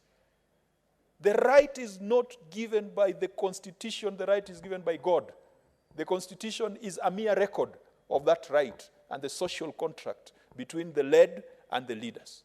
Mr. Speaker, when the cabinet secretaries come to this House, I said it last week, that perhaps they will regret why they came here. Mr. Speaker, I've sat with many members across the divide when interrogating financial accounts from governors. And Mr. Speaker, when the Senate is on one side and the executive is on the other side. What I've seen is excellent bipartisanship. I want to encourage everyone in this house, when a cabinet secretary comes here, do not look at him as Kenya Kwanza. Do not look at him as a man from your tribe. Do not look at him as a friend of yours. Let the Senate be the Senate. And that is why in the editorial of yesterday's newspapers, Mr. Speaker, if you saw the editorial cartoon, parliamentary oversight was depicted as a corpse lying on a slab with many daggers on its back. Mr. Speaker, that tells you the mood of the public as far as the role of this parliament is concerned. Let us use this opportunity for us to rise above parochial and partisan interests. Let us use this opportunity to convince the nation that legislative oversight that was depicted as lying comatose on a slab has been revived, and that this Senate will be that house where, because we are fewer, we are able to make more meaningful questions, we are able to guide conversation, we are able to put the executive to task. Mr. Speaker, there have been many ways, avenues for policy positions to come to this house. Just last week, we approved the budget policy statement. Every year, the president is required to come to parliament to make an exposition of public policy. And Mr. Speaker, the motion that follows a presidential address is that the Senate to register its thanks to the president for exposition of public policy contained in the presidential address. There has been no shortage of opportunities for public policy to be brought here. We are going to use this chamber, that is assuming no one goes to court and invalidates what we did last week. We are going to use this chamber. So, Speaker, I'm not trying to threaten anybody, but it's going to be a torture chamber for those who have the habit of misusing the instruments of power that they wield. It will be an accountability chamber for those who think that they can hide in their ivory towers and run away from the public. It will be an accountability chamber for those who think that for a senator to see them, they must make an appointment 3 days or 4 days, and then they go there and they're kept waiting for 6 hours. We will meet here, Mr. Speaker, and we will ensure that we squeeze out of them the accountability that Kenyans expect, and we shall ensure that we are not going to have a rogue government that will be running this country from ivory towers, will be running this country from the executive. And some of them, Mr. Speaker, as you know, are people we competed against in the last elections. You work very hard to become a member of the Senate. The person you vanquished becomes a cabinet secretary. And then they're the ones who are lording it over you. You work very hard to become the senator for Meru. And then the person you vanquished becomes a CAS, Mr. Speaker. And then when it comes to order of precedence, the CAS is now more powerful than the senator who defeated him in the last elections. These are things we must fix, Mr. Speaker. And I want to encourage Senator Dr. Boni Khalwale. In the past parliament, he came up with an order of precedence bill. We must revive that order of precedence so that those people who are political losers out there, and they are still Kenyans, they can get other opportunities, but they cannot lord it over the people who have been selected by the public to represent them here. Mr. Speaker, my final concern, that this House must and can only admit a cabinet secretary who is appointed as per the Constitution and who has been vetted by the National Assembly as required by the Constitution. Let nobody bend the rules to bring in chief administrative secretaries and all sorts of characters to this House. Mr. Speaker, I am supporting this motion on the assumption that the Senate Business Committee has discussed, and there has been unanimity on the matter. On that basis, I support. Thank you, Senator Kajwang. Senator Sigei Wakiri, Ilali.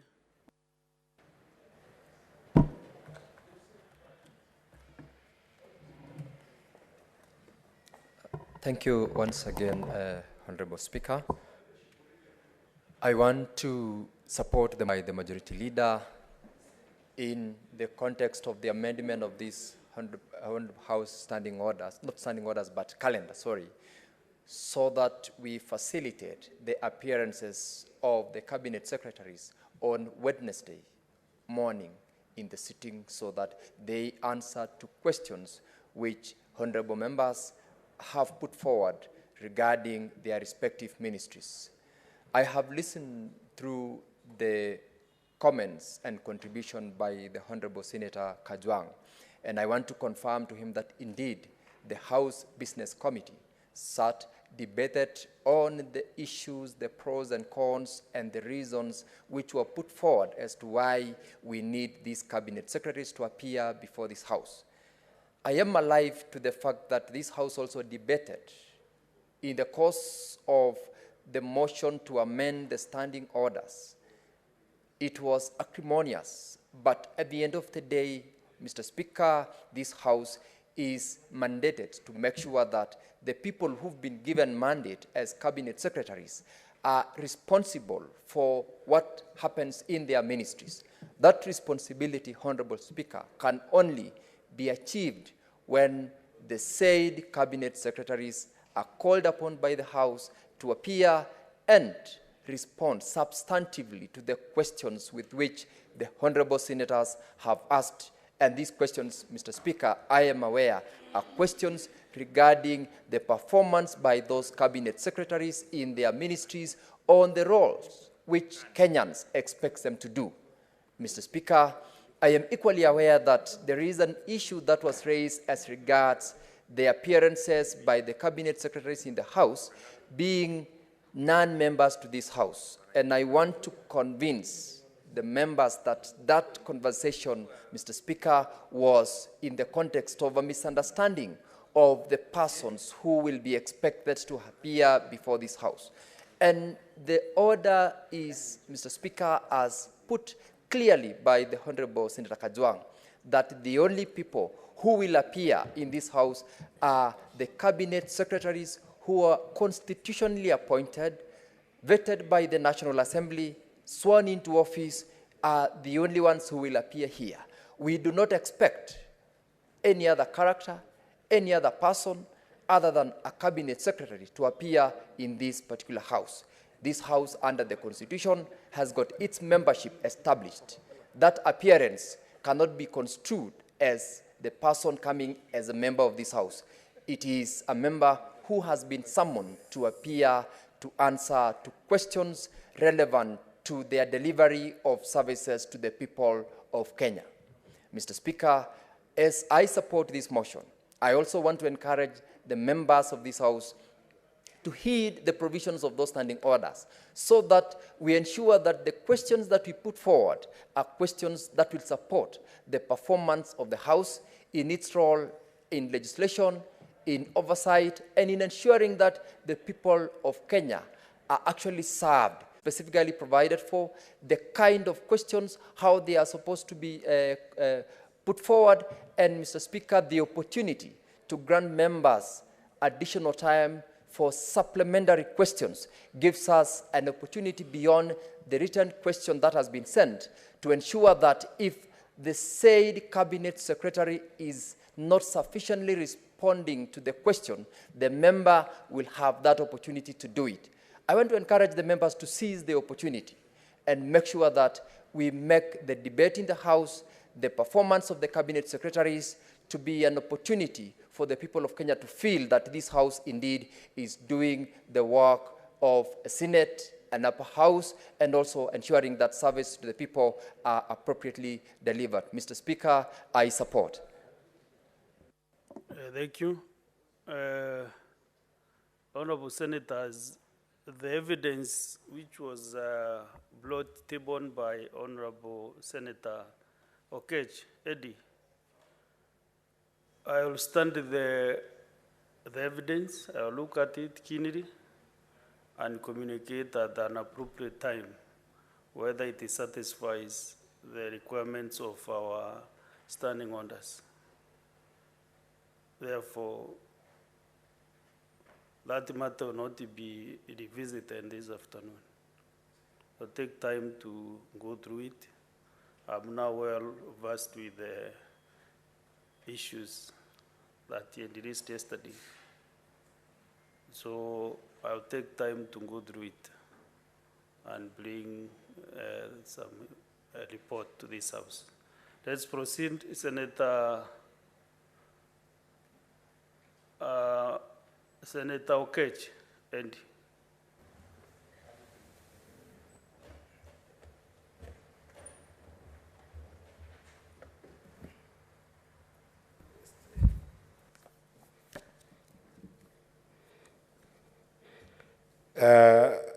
Mr. Speaker, thank you for giving me opportunity to contribute on this motion.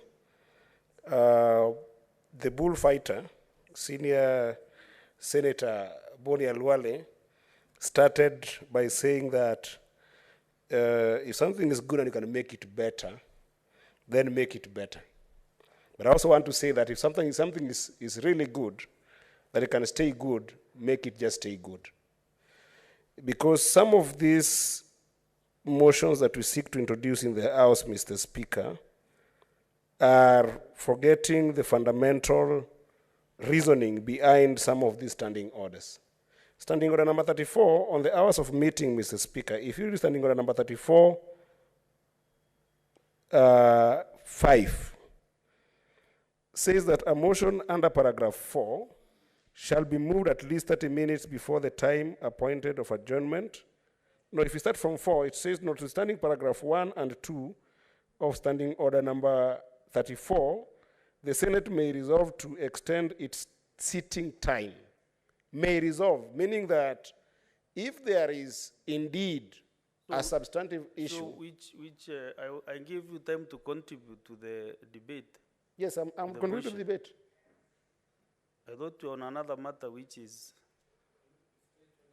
can you be relevant? No, I am not supporting the motion. Okay? The motion is forwarded by the majority. That's what we are discussing. Yes. Yes. And give you time to contribute, to talk about Senator Mboni Karwale, others. No, just be specific. Mr. Speaker, maybe I think maybe you are still examining my evidence. You did not get my. No, I'm not yet there with the evidence. I'll take time. Because I think you did not get my opening formula. I was saying that this motion attempts to actually change some of the some of the provisions of standing order number 34, for which they're already so good that I don't think that this House does need to have meeting hours added to such days as Wednesday. And I was trying to say that if there is actually a very serious issue that needs to be considered with extra hours or an extra sitting, our standing orders already provides for that. And that's why I was saying that the standing order number 34 is actually a very well laid out standing order to the extent that the fears that the majority brings through this motion are already taken care of by this standing order. To the extent that if there is a motion, and we have seen this, Mr. Speaker, even at instances whereby we have got adjournment motions, and even any other motion where using this standing order, you can actually extend the time of a sitting, or you can actually seek for another, a different sitting. That's why I was saying that this is already so good that there's no need of interfering with it. And the purpose for this, Mr. Speaker, is because the functionality of any House of Parliament is best done in committees. And I think that by design of committees, examination of issues is well catered for. Being able to interrogate matters is well catered for. And some of these committees that we have in this House, Mr. Speaker, are doing a better job in terms of our oversight role and any other role that we do. Today, Mr. Speaker, actually, my sister, Senator Tabitha, who is the vice chair of the Committee on Finance and Budget, spent almost 4 hours when we were dealing with matters of equalization fund, which is a serious fund that under Article 204 of the Constitution has not gone to counties. But at the same time, Senator Tabitha and myself, who are members of that committee, are in CPIC. And in CPIC, Mr. Speaker, today we also are examining very important issues with regards to investment of the water company in Kisii. The governor of Kisii had traveled all the way from Kisii and came to that committee, and we could not get even enough time to be able to serve in both committees.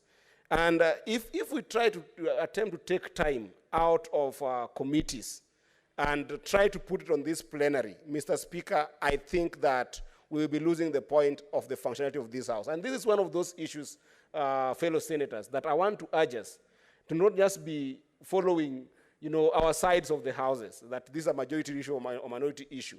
This is one of the issues that, as my colleague Senator Kajwang had talked about, is a procedural issues.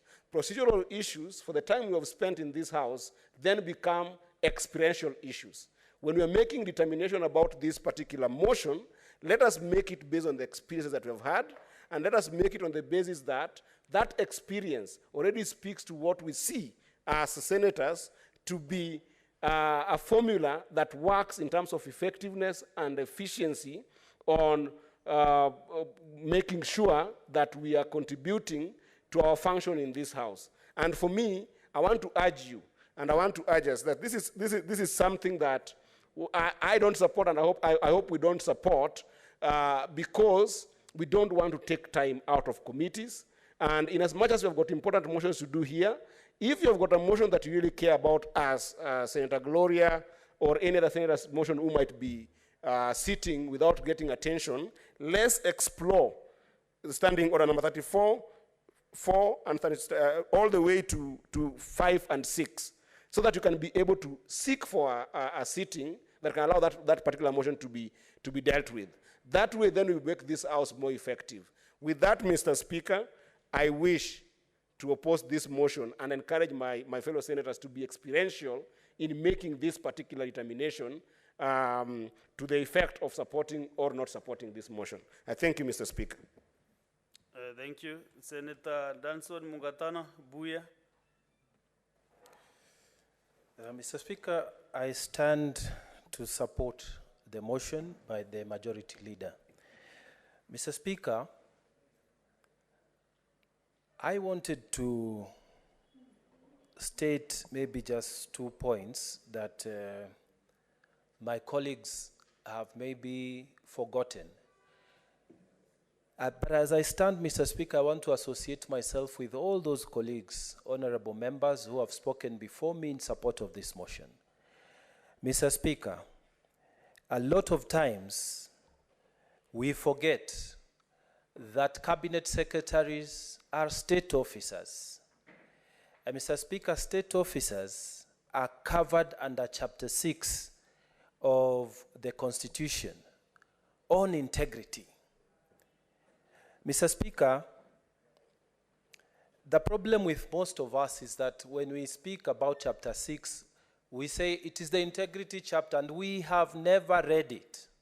But I want to encourage our colleagues here who are in doubt as to the utility of this particular motion, that it is an expression of Chapter 6 at its best on integrity and leadership.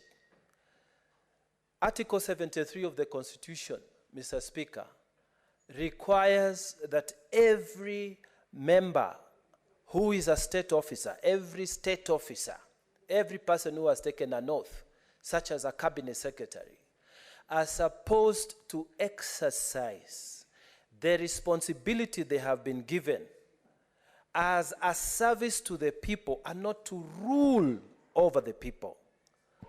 Mr. Speaker, when those cabinet secretaries come here, it will be a good reminder to them that they are not supposed to rule over the people, Mr. Speaker. They are supposed to serve the people, Mr. Speaker. And Mr. Speaker, we have had cabinet secretaries who forgot that even the appointing authorities, the deputy president, is senior to them. They have carried themselves, Mr. Speaker, in the immediate past administration in a manner that suggested that they are more superior than not only the ordinary citizens, the ordinary members of parliament, but even senior members of the executive, Mr. Speaker. These are the people, Mr. Speaker, that you cannot handle even in those committees, because in the committees, Mr. Speaker, they write letters, they come when they want, they do what they like, they have ignored summons. And Mr. Speaker, nothing has happened to them. It will not be the same here, Mr. Speaker. when we meet with them face to face in the plenary, in the glare of the eyes of Kenyan people. Mr. Speaker, it will remind the cabinet secretaries that they took an oath to serve the people of this country. The cabinet secretaries of the past administrations will be watching and seeing what a cabinet secretary is supposed to do. Mr. Speaker, we will have cabinet secretaries who know the facts of their ministries, not those people who just depend on support staff for them to answer even small questions. We will have people who study the mandate of their ministries, who are able to answer questions, who are able to answer follow-up questions because they have studied their mandate and they are familiar with the outputs and the requirements of their departments, which they have been appointed to head.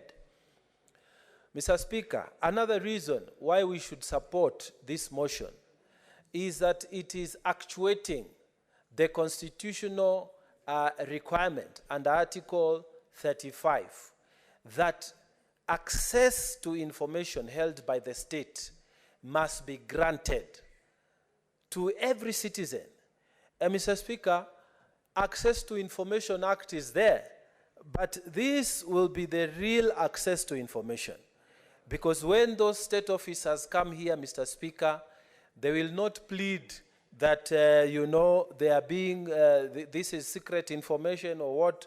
All the information, all the questions that will be put before them, Mr. Speaker, they will be required to give proper and satisfactory answers. Mr. Speaker, this will be a place where Kenyans will be watching to see the ministers who are the cabinet secretaries who deserve to hold those offices. This will be the area where even the appointing authority, His Excellency the President, he will be seeing who is the cabinet secretary who is ready to work as a servant to the people, Mr. Speaker.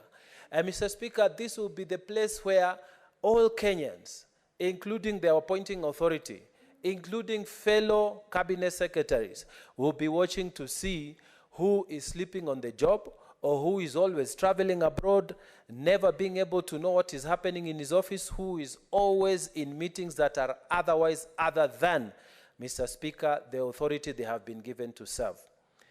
Mr. Speaker, thirdly, we have had cabinet secretaries, Mr. Speaker, who have been extremely busy doing personal businesses, Mr. Speaker, in the past. They have forgotten that the Constitution, Mr. Speaker, specifically forbids, and I want, if I can find that one quickly. Article 77, Mr. Speaker, and I want to read. A full-time state officer shall not participate in any other gainful employment. Mr. Speaker, what we have had in the past is that cabinet secretaries have not spent time mastering the things that have given them that position, mastering the facts about their ministries. Mr. Speaker, cabinet secretaries have been totally dependent on the PSs. You go to their offices and all you hear is, have you asked the PS about this? Have you asked the PS, does the PS know about this? Why? Because they are directors of personal businesses. They are owners and partners of personal businesses. They have a lot of time, Mr. Speaker, spent doing their own things other than the thing that has given them that position. Mr. Speaker, I remember personally serving as an assistant minister in the office of the President. And there used to be a cabinet secretary, Mr. Speaker, who would be, Madam Speaker, who would be saying, there is this and this meeting, I'll be going to State House, so you chair those meetings, and I will come at around 5 to the office. Mr. Speaker, and that particular cabinet secretary, and he was later on fired, he would not be in the State House, Mr. Speaker. He would go to attend to his own meetings, to his own businesses. Of course, he became a very wealthy man at the end of the term. And Mr. Speaker, these are the people we want to just make sure they are not in public service. If people like those who are being grilled as it should be, because in those days, Mr. Speaker, Madam Speaker, we used to cover for them. It was us assistant ministers who used to come and take the fire. But in this particular case, we have said cabinet secretaries are the ones who must come in person, Mr. Speaker. And so I want to urge all of us to take this opportunity and to attend, and Mr. Speaker, Madam Speaker, to be a bipartisan thing. There is no way that we shall support people here, even if we are in Kenya Kwanza and we are in UDA. People who come here and they show incompetence and preparedness, or they are asleep at their job, we shall crucify them in the floor of this Senate. Mr. Speaker, we are not going to joke with people who have been given responsibilities, and some of them, we competed with them and they lost, and they went to sit in the cabinet. Mr. Speaker, we shall not give them a time here to relax. They must prepare, they must know the duties, Mr. Speaker, that are involved in those jobs that they have been given. So, Madam Speaker, what is not in order? Order.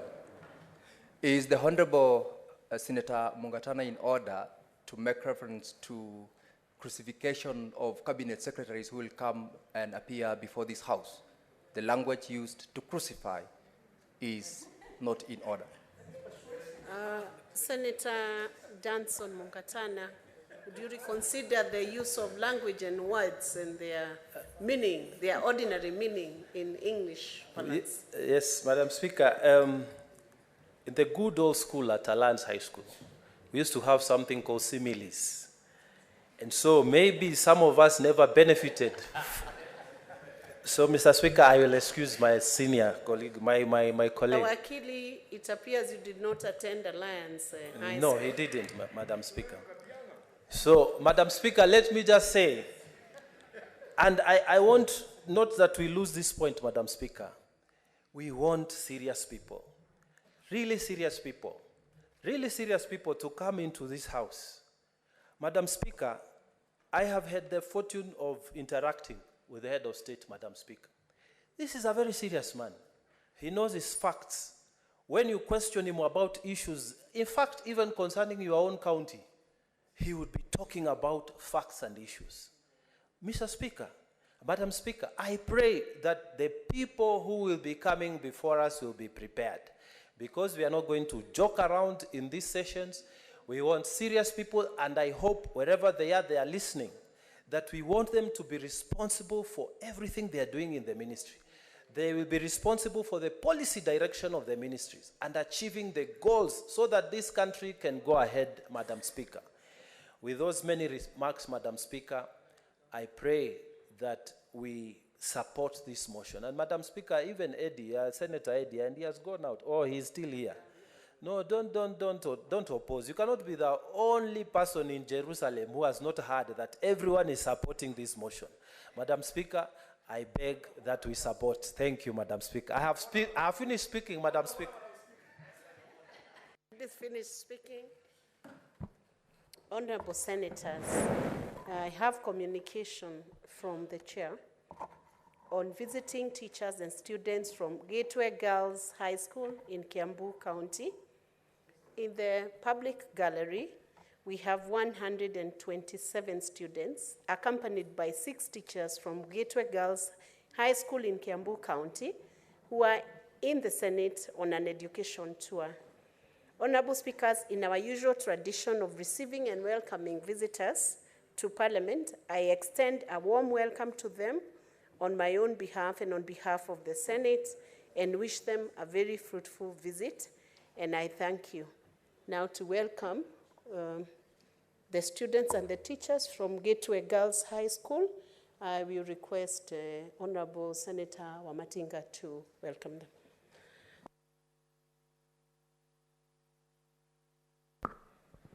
Thank you very much, Madam Speaker.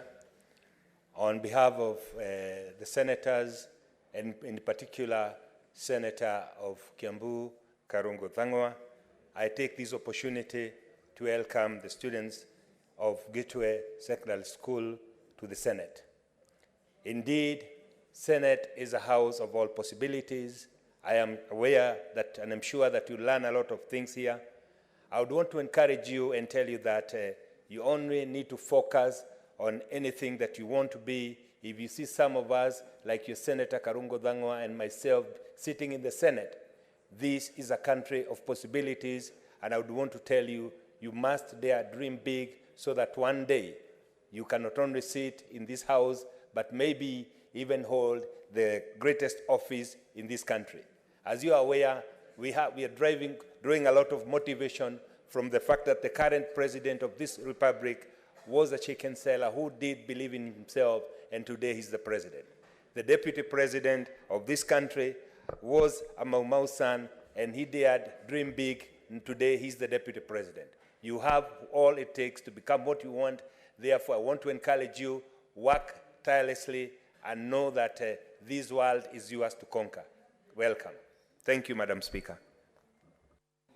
Senator Catherine Muma, can you welcome the students?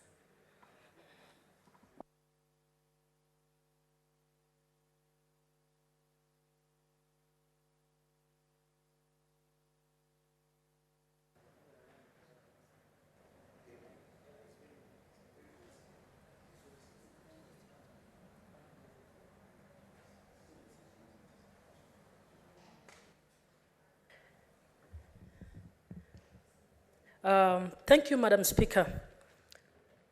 I rise to welcome our students who have come from Nyeri County, and is it? Oh, sorry, Kiambu County, my apologies. And to tell you that this is the place where we make the laws and guide policies in this nation. The role of Parliament, as you may have learned in history or in civics, is a very important role. The role politicians play in your lives is a very important role. So I am glad that your school saw it fit to bring you to come and witness and see what we are doing. And I sincerely hope some of you will grow and take an interest to come to this house to contribute to shaping the policies that will guide this nation. As students, you might have been told that politicians is a preserve of a few people. I want to disabuse you of that notion and to ask that each and every one of you, whether you plan to be in the private sector, whether you want to work in the public service, in the executive, must take a keen interest in politics and what happens in Parliament. Because what happens in Parliament shapes even what happens in your schools, shapes what happens in this country, is the reason why we might take seriously things like the right to health and the right to water. So as students, I am so glad you took an interest. I am so glad you are attentive, and I welcome you to watch even as we debate. I would want you to know that we traditionally debate, sometimes very emotionally, sometimes we look like we are speaking at each other, but we are a united Senate, and we are working for this nation. I thank you. Karibuni sana. Final welcoming remarks from Senator Medho. Thank you very much, Madam Speaker, for giving me an opportunity to welcome our students, the girls from Gateway Girls High School. Madam Speaker, from the onset, I would want to say that I convey the warm welcome of the Senator of Kiambu, Senator Paul Karungo Dhangwa, who has asked me to welcome the students from Kiambu. Senator Dhangwa is out on official duty of the Senate, and he welcomes the girls. We all hope that they will have an opportunity to learn. My only word of encouragement, Madam Speaker, is that, and I have said this thing many, many times, Madam Speaker, that education is one very major gate to success and prosperity for all of us. Part of the reason why some of us have had an opportunity of coming and serving in such an august house as the Senate, Madam Speaker, is because we were given an opportunity to go to school, and we put a lot of effort when we were in school, and then we excelled when we were in school, both primary school, high school, and university. Finally, Madam Speaker, I would want to challenge the girls. I see that they come from a very prestigious institution of learning. Some of us never even got an opportunity to attend such prestigious institutions of learning. We have had many senators who come here and they take a lot of pride having attended national schools. But even those of us who attended polling stations, schools that have been used as polling stations for a long time, we also made it and we came this far. So I challenge the girls from Gitwe, go make your parents proud, go make your school proud, go make our country proud. We are looking forward to having some of you. And it is such a great encouragement to them that the person who is sitting on the chair of the speaker today is a woman. It's an encouragement that even our girls and women can go all the way up. We have very great women of very great substance. The lady who just spoke just before myself, Senator Catherine Muma, has been serving as the chairperson of the elections board of the ODM party. So women can go all the way up, ladies can go all the way up, and we celebrate them, we love them. Thank you very much. Thank you, Senator Medho. I'll now invite Senator Olekina Ledama to contribute.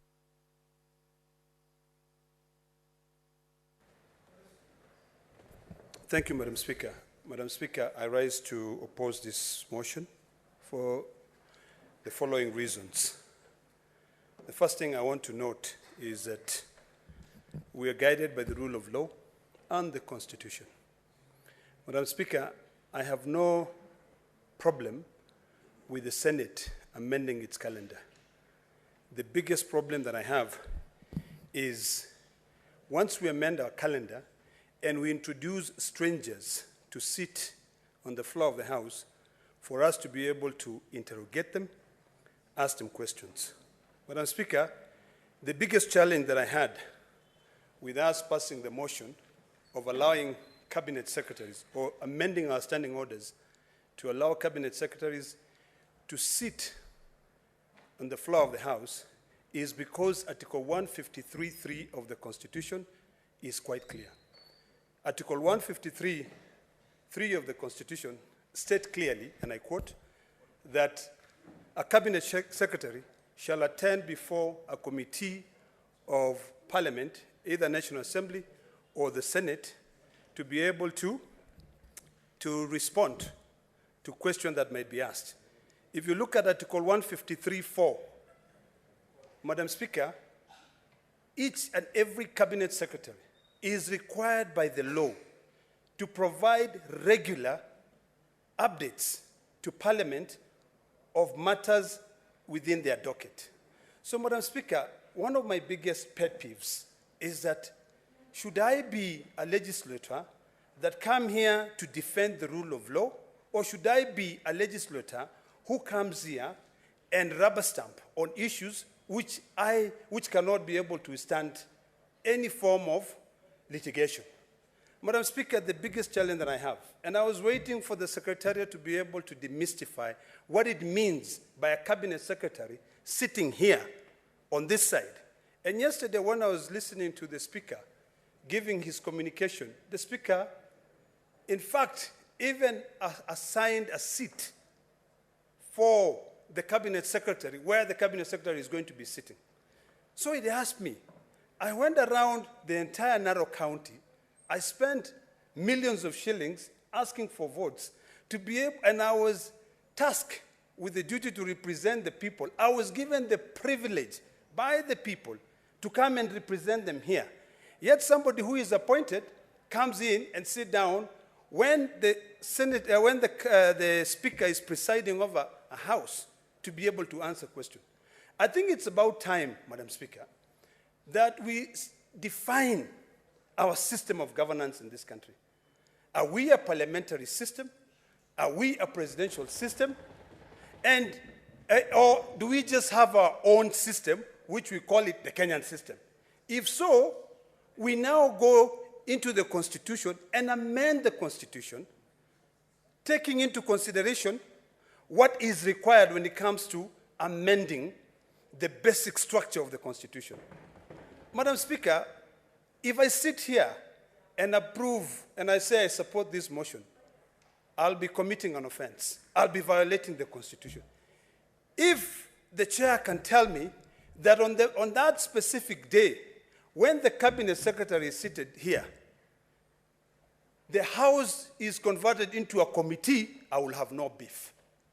But as it is, this is a matter, when I sit here, I will be giving fodder for the people who will go to court, and they will say, Senator Lekina also sat there and supported an illegality.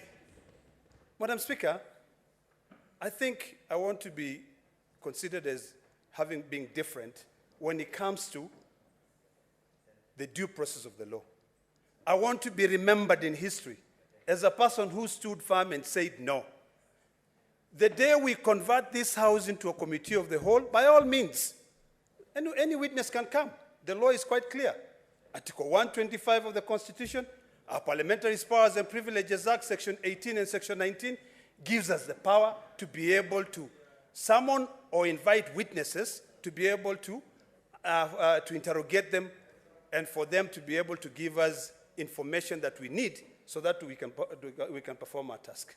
So, Madam Speaker, without belaboring, I oppose this motion because, one, it goes against the basic structure of our Constitution. That is issue number one. Number two, Madam Speaker, I oppose this motion because it violates Article 153 of the Constitution of Kenya. If we're sitting here, Madam Speaker, and the Speaker is not seated there, and we turn the whole House into a committee of the whole, and there is no mess here, I can entertain having a stranger. Madam Speaker, my good friend, I saw him, the senator from Bungoma. The senator from Bungoma, when he was elected through a by-election, and he came to this House, but because he had not taken oath, he was sitting in the Speaker's gallery there as a guest. The only person who is allowed by law to sit on the floor of this House is an elected senator, and of course the Secretariat, who support us here, the Sergeant at Arms, and the Speaker, whom we elect to be able to referee us. But any other person who sits there during plenary, it will be a violation of the Constitution of Kenya. And I do not want to be the first one or among the people who violate the Constitution of Kenya. I thank you, Madam Speaker, and I oppose. Senator Esther Anyen Okenyuri.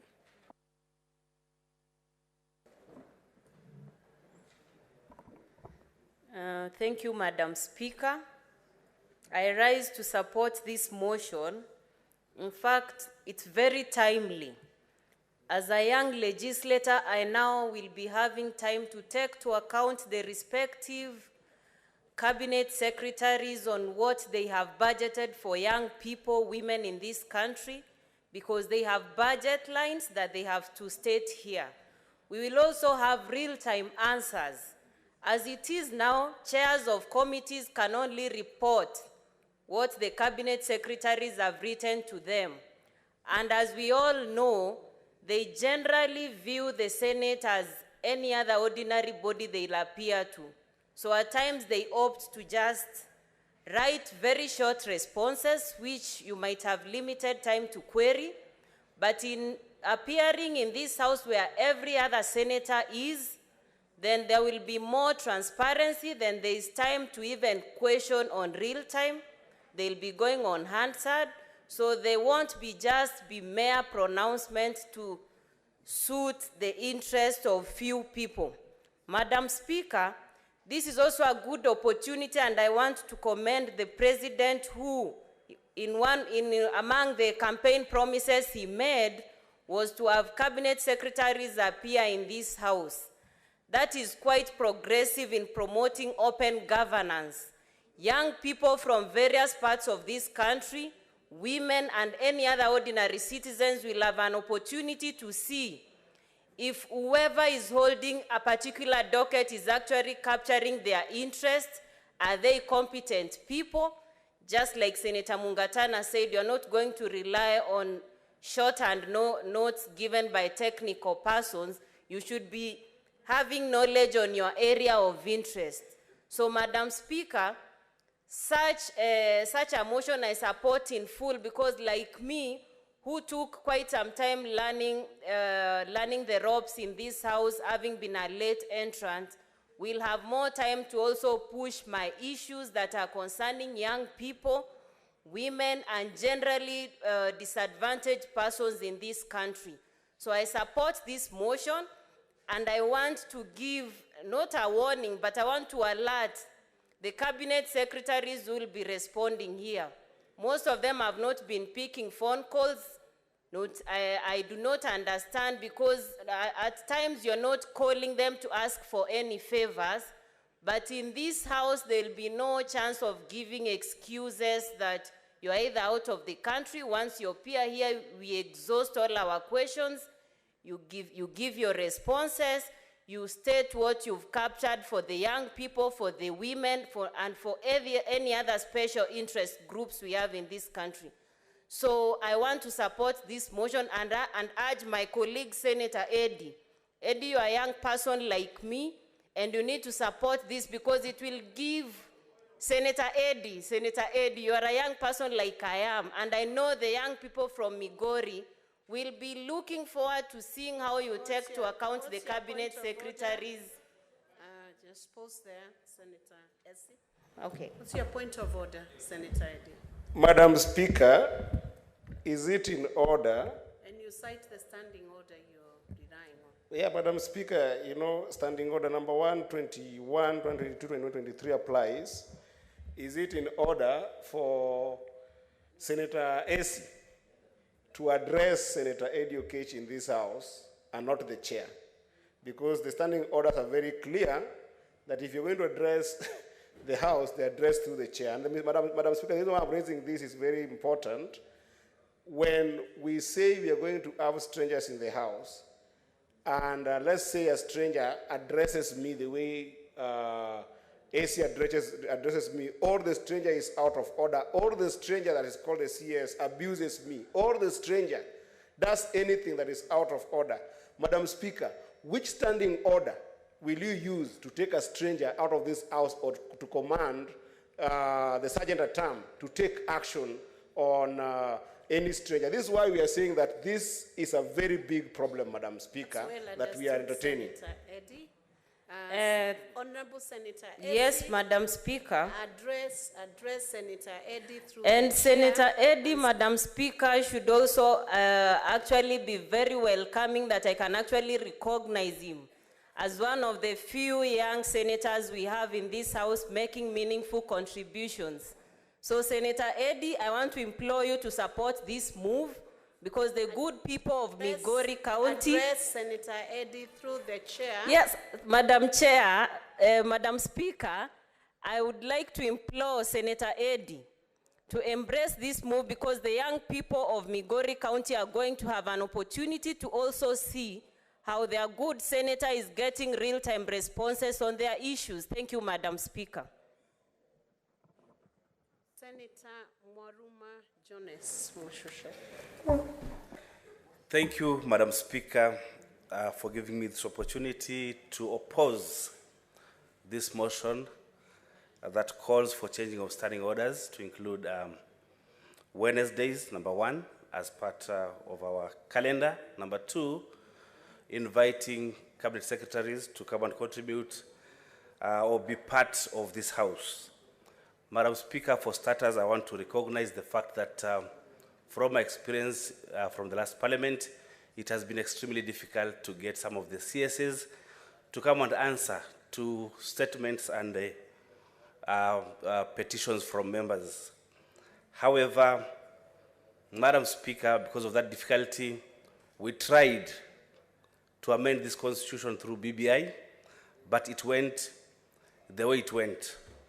Now, Madam Speaker, what we're trying to do now is to amend the constitution through the back door, through amending the standing orders.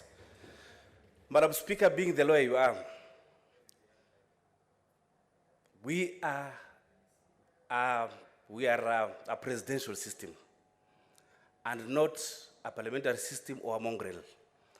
In a presidential system, we are supposed to have parliamentarians, and the executive would serve as CSAs and the president.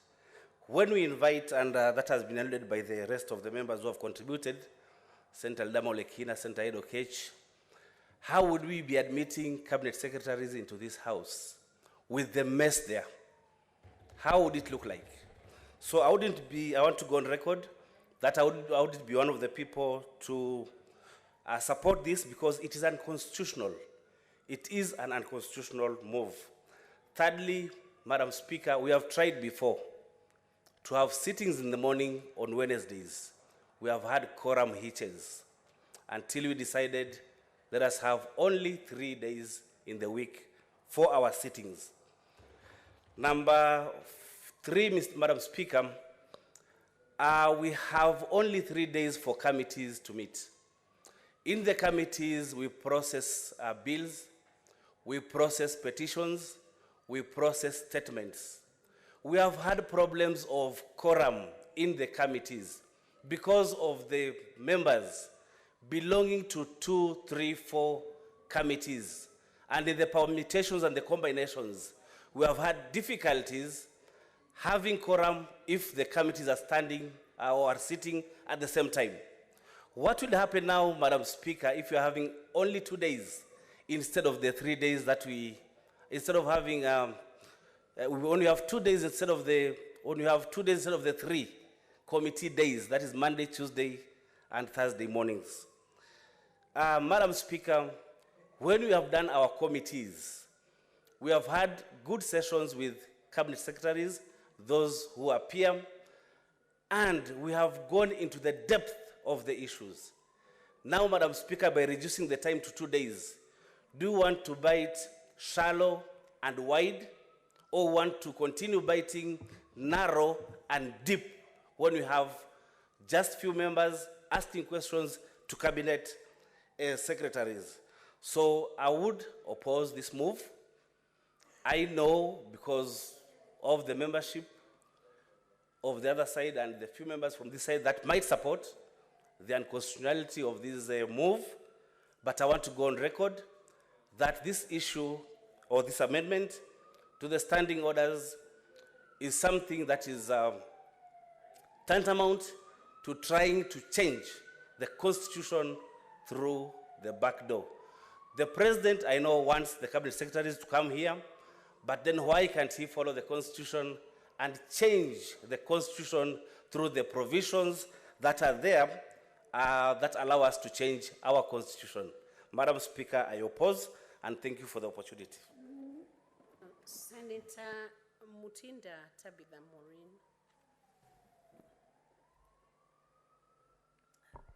Thank you, Madam Speaker, and I do rise to support the motion.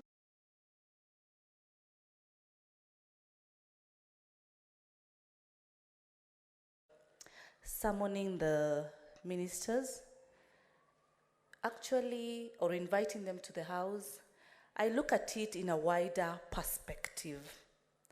Yes, as my colleague and member of the Finance Committee mentioned today, Senator Eddy, that we were to have the Minister for National Treasury, and apparently he was not in a position to appear. Most of the issues that are in the committee are issues that we normally address to the CSs in the different offices that they hold. And so bringing the House together and bringing in the ministers, we will be able to cover a wide range of issues that we actually raise in this House. We as the representatives of the people, it becomes actually much more easier to be able to have direct answers, and also for the people to be able to listen to the feedbacks of the people that are serving in these different offices. Yes, earlier, Madam Speaker, it has been indicated that the CSs have actually had a character of not wanting to actually appear. But I'm happy because in our manifesto, this was one of the key issues that we promised that the CSs shall appear. It's not a war that is actually being set. It's actually an opportunity to be able to address much more fundamental issues that are affecting different parts of this country.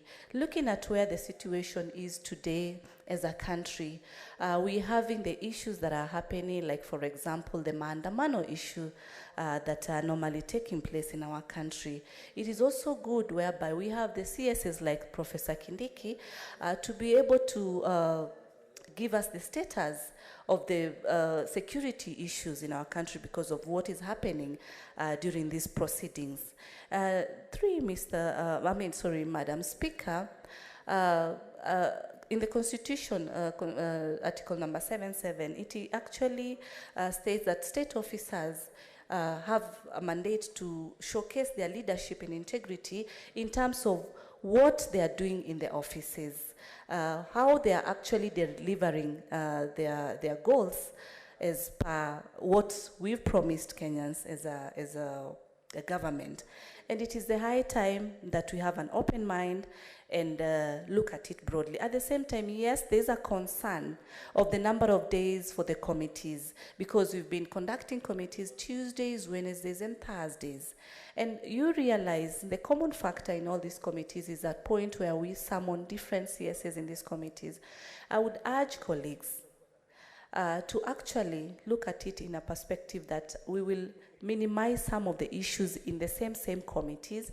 We will be able to, yes, we will limit the Wednesday time, the morning session, but these are issues that we can be able to rearrange, because we say without planning, then we fail.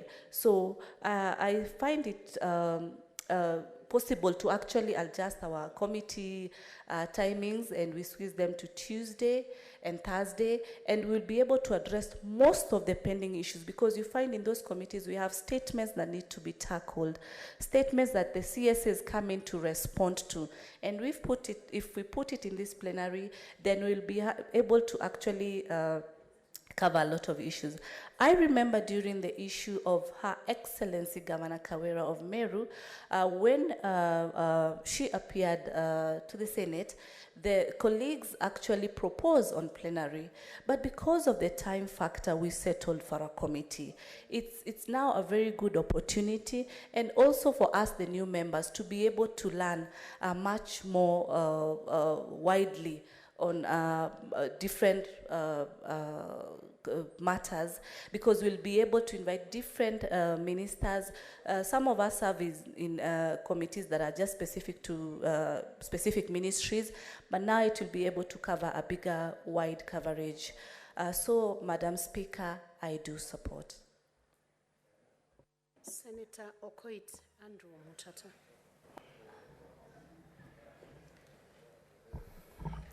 Madam Speaker, thank you for the opportunity to contribute. I rise to oppose the motion on the floor. First and foremost, I would like to correct the senator who has just left, who has just spoken before me. When Senator Kawira arrived, when the Act of Parliament, which cuts and pastes Article 145 into the County Governments Act, allows for people to come here during impeachment. It's the Constitution itself that allows. The same Constitution allows the President to address this House once in a year. So the appearance before a plenary of a governor who is being impeached is allowed by the Constitution itself. What we are saying is that we are a creature of the Constitution. We are not a law unto ourselves. And there is no provision for amending the Constitution through the manifesto of Kenya Kwanza. The manifesto of Kenya Kwanza had promised the people something that was unconstitutional, and it's upon us to ensure that the Constitution prevails. we chose a presidential system. And in a presidential system, we elect two centers of power. We elect the House and we elect the Constitution. People directly elect two centers of power. In a parliamentary system, the people elect one center of power called Parliament, and then Parliament elects the executive, where you have got cabinet ministers and whatever coming from the House, and they are members of the House, and they can appear in the House. We do not have that kind of structure.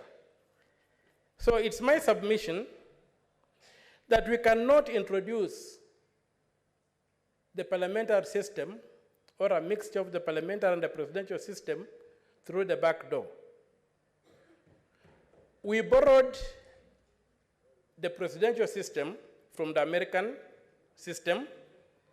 The only other presidential system on earth is in Nigeria. Only 3 countries have pure presidential systems: Kenya, Nigeria, and the United States of America. I'm yet to see where cabinet secretaries appear in the House. So, and I support the proposal that has been made here. If people want the luxury or the pleasure of seeing cabinet secretaries appear before a membership or before the House as a whole, then we remove this mess and we remove the speaker and we have a kamkunji. Let cabinet secretaries appear before the kamkunji of the Senate, but not before the Senate. Secondly, if you look at the conditionalities that have been imposed on that so-called appearance of the cabinet secretaries here, they have deliberately created a shuttle for protecting cabinet secretaries from parliamentary inquiry. At the committees, we do not have limitation on what you can ask a cabinet secretary. And a cabinet secretary who doesn't turn up can face sanctions. I'm yet to be told that any committee has imposed a sanction on a cabinet secretary and there were no consequences to it. Why are we handling cabinet secretaries with kid gloves? Why are we mollycoddling them? So me, I don't of breaching the Constitution for expedient reasons.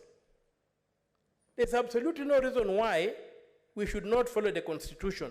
The power donated to us to make standing orders is highly limited. It cannot give us the power to override the Constitution. A river does not flow higher than its source, and we cannot purport to be flowing higher than the Constitution. And I'm sure the bullfighter understands that saying from where we come from. Secondly, as I conclude, I'm also endorsing the point that the Senator for Taita Taveta has made here, that we have got very limited time for committees. If again we take away time from committees to put into the plenary, we shall not be doing justice to the committees. We have a backlog of work, and even now in the CPAC, we're even sitting on Mondays to be able to cover the backlog. So, as I oppose this particular motion, I pray that we be sober, we look at the Constitution, and if we want cabinet secretaries to appear before this House, let us do the honorable thing. Let us amend the Constitution. We have the power to amend the Constitution. Let us invoke it. Let us amend the Constitution. But before we amend the Constitution, we must apply the law as it is. There is no room for applying the law as we would like it to be. The law as it is the law of the land. The law as we would like it to be is not a law. So, I stand to oppose the motion. What is your point of order? Madam Chair, thank you, Madam Chair. Madam Chair, I rise on standing order number 122. 122, 1C, which expects that a member should declare their interest Mr. Speaker, Madam Speaker, could the Senator of Busia declare whether, after eloquently contributing in this motion, and after the motion will have sailed through, he will still go to court and sue this institution?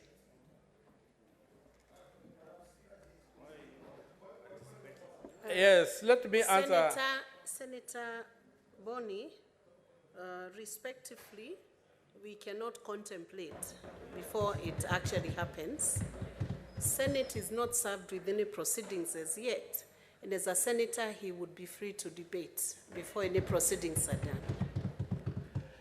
In reply, I will quote Article 3, Clause 1, which says every person has an obligation to respect, uphold, and defend this Constitution.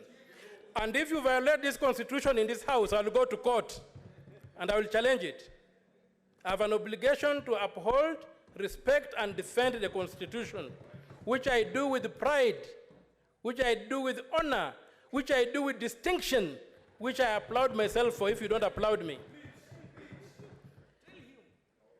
My brother, bullfighter, I've run out of adjectives.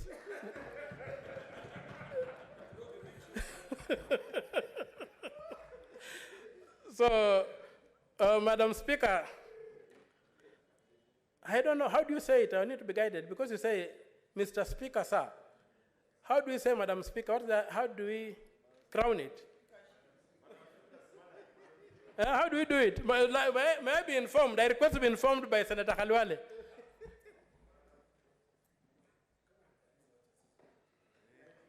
Senator Boni.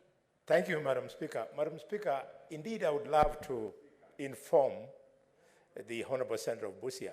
But assuming that he's the lawyer he has claimed to be, the medium of learning, the medium of teaching law is English. This law he's talking about, is it from River Road or the University of Karamojong?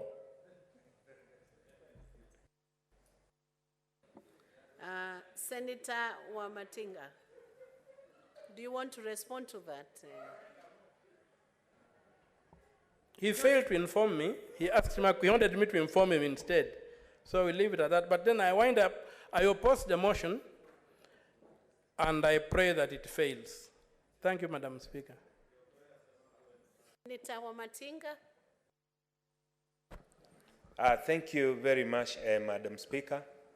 I also allies to support. Madam Speaker, in the global governance, transparency, or the perception that the lack of transparency and accountability has made many donors shy away from investing in many countries.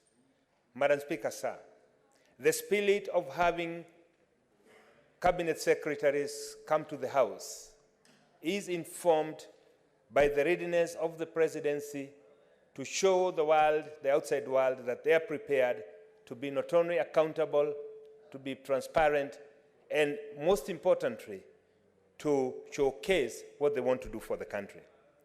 Madam Speaker, I've listened to my fellow colleagues, senators, contribute and quote the Constitution. We did promulgate the Constitution to better the lives of Kenyans. Today, Madam Speaker, if it would be time to change the Constitution, it takes a step to cover a journey of 1,000 miles. It is the beginning, Madam Speaker, of governance that is not only open, but governance that has nothing to hide. Under the presidency of none other than Dr. William Samoei Ruto, he has pronounced himself to the fact that he would be prepared to place his cabinet secretaries at the hands of the parliamentarians so that they can not only be interrogated, Madam Speaker, but they can come and explain the policy direction his government is taking. Madam Speaker, from a pessimistic approach, we may assume that they are coming here to answer questions. But most importantly, Madam Speaker, there could even be no questions to answer because we still have the committees which are sector specific and which will have the time to explore specific sector questions. We may not have the time in the House, Madam Speaker. but explaining the policy direction of the government, Madam Speaker. We as senators, we as leaders who've been elected to come to this House to represent our constituents, we need to get the policy direction of the government so that we can explain it to our constituents. And therefore, there is no better opportunity, Madam Speaker, than to have a cabinet secretary come to the floor of the House and explain what it is that they intend to do on some of the issues that they are trying to implement. Madam Speaker, I think for 60 years, we've been learning in the long track and in the long direction. It is in the wisdom of none other than the President that he said we must have an accountable government, a transparent government, a government that is prepared to explain to its people what they are doing. And in his effort to make cabinet secretaries responsible of their acts, Madam Speaker, the President saw it wise to make them or to request us as Parliament to change the standing order so that we can accommodate them to come in the House to do nothing else than explaining what the government is doing. And this is what we are talking about. Madam Speaker, people are going out there demonstrating because they have claimed that they have no platform to place their petition. Madam Speaker, that platform is being brought into their doorstep. It's being brought in the House here, where people will come and explain, where members can be able to give their petitions, so that, Madam Speaker, we will never ever have another demonstration in the pretense that we do not have a forum to present our petitions. This, I thought, Madam Speaker, it would be a welcome move, especially by the members of the minority, because they are the ones who are going out there and saying they do not have an opportunity. Madam Speaker, just the other week I sat in this House with one of the organizations that is charged with generating power for this country.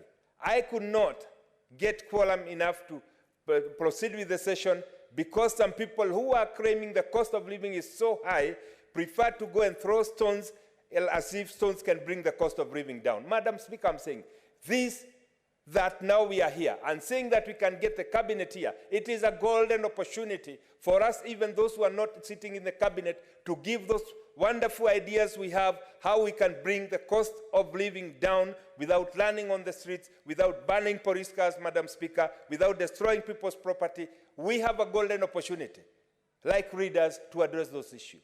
Madam Speaker, I think everybody who's patriotic and nationalistic enough must support this move, because this is the beginning of democracy that is people-driven, democracy that is answerable to people, and leadership that has nothing to hide, leadership that is accountable and transparent. Madam Speaker, I support. Senator Osotsi Godfrey Atieno. Madam Speaker, thank you for this opportunity. Madam Speaker, I join colleagues who are opposed to this motion to say I oppose this motion because, Madam Speaker, you remember we all took an oath here, and we said that we will uphold and protect the Constitution. Madam Speaker, I think we are treading on a very dangerous ground as a Senate or as a Parliament, because the moment we want to push through amendments to the standing orders, which clearly are unconstitutional, we are setting a very wrong precedent for this Parliament, because this is a house of record, this is a house of rules, and this is a house that should take the lead in protecting constitutionalism in this country. Mr. Speaker, I've listened very carefully to contributions, and I want to say I've had the benefit of being in the other house, and I've seen scenarios where one side of the house pushes through legislation forcefully, but later on, that piece of legislation comes to hurt them the most. Madam Speaker, I think this House has to debate and pass laws or standing orders for posterity, not for political expediency. I have heard my young sister, Essie, talk about election pledges. Madam Speaker, we all gave election pledges. But even if we want to implement those election pledges, let it be done in line with our constitution. We cannot just push through issues because you promise Kenyans that this is what you want to do. They must be done in a lawful and in a manner that aligns to our constitution. Madam Speaker, I have also listened to members say that by CSS coming to this house, it will make them more effective, more useful. But I tend to disagree with that notion, Madam Speaker. Madam Speaker, if you look at Article 153(4) of the Constitution of Kenya, it's very clear on the issues of decisions, responsibility, and accountability of cabinet secretaries. It states that the cabinet secretary, and I want to emphasize part B of that, shall provide Parliament with full and regular reports concerning matters under their control. And Madam Speaker, we have committees in this house. What are we trying to tell the whole world? We are trying to tell the whole world that our committees are not functional. We need to really insist on cabinet secretaries providing reports to our committees and making our committees work. And what has been processed by committees now is taken here. But when we say that now when cabinet secretary appear before us, then we are going to be more effective, I think we are not being truthful to us, and that clearly shows that we are not working within our committees. Madam Speaker, the second point which I want to bring up is that standing orders is part of parliamentary law.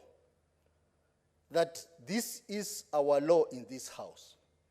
And being parliamentary law that we use to process other laws, I think it's important for this law to go through public participation. Article 118 is very clear and says that Parliament shall, the part B of it, facilitate public participation and involvement in the legislative and other businesses of Parliament and its committees. We cannot be passing standing orders here without going to the public.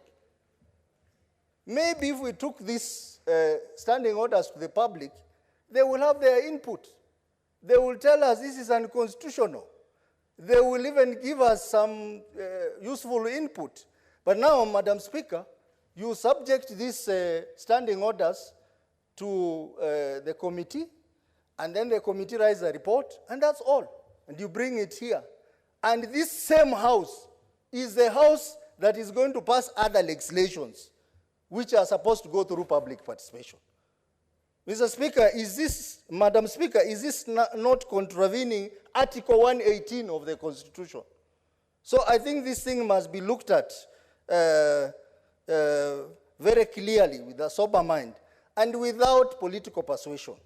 Because what is happening now, Madam Speaker, those who are supporting, I am very sure that they are not supporting it because that is what the conscience tells them to do. It is because of the political situation of the moment. But now Senate cannot dissent that law. We want to pass laws that are going to be respected in a long time to come. Because in future, as I said, these laws will come to haunt you. I have gone through that. That other house where I was, I remember they passed through vigorously with force security laws. The same people who passed it, they came later to cry about it. I am very certain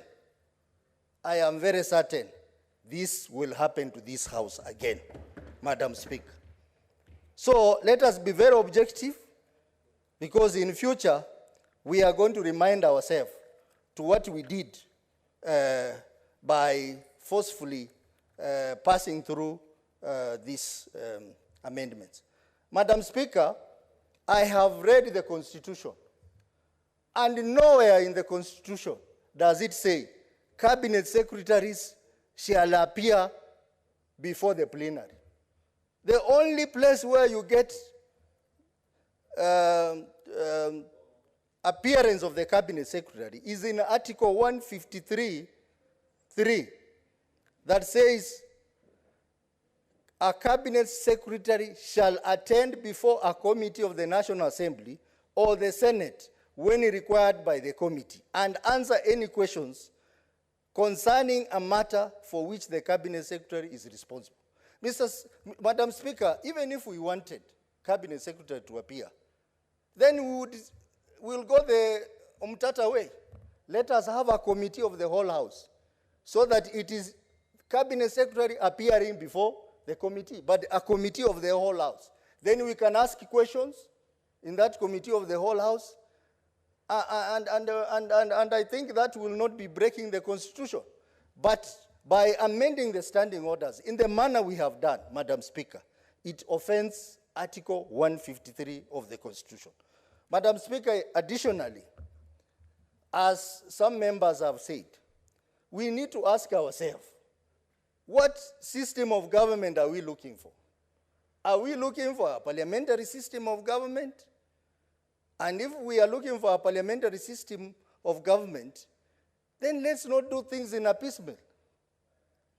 Let's even have a prime minister who will be appearing here for Prime Minister's hour to answer questions from us.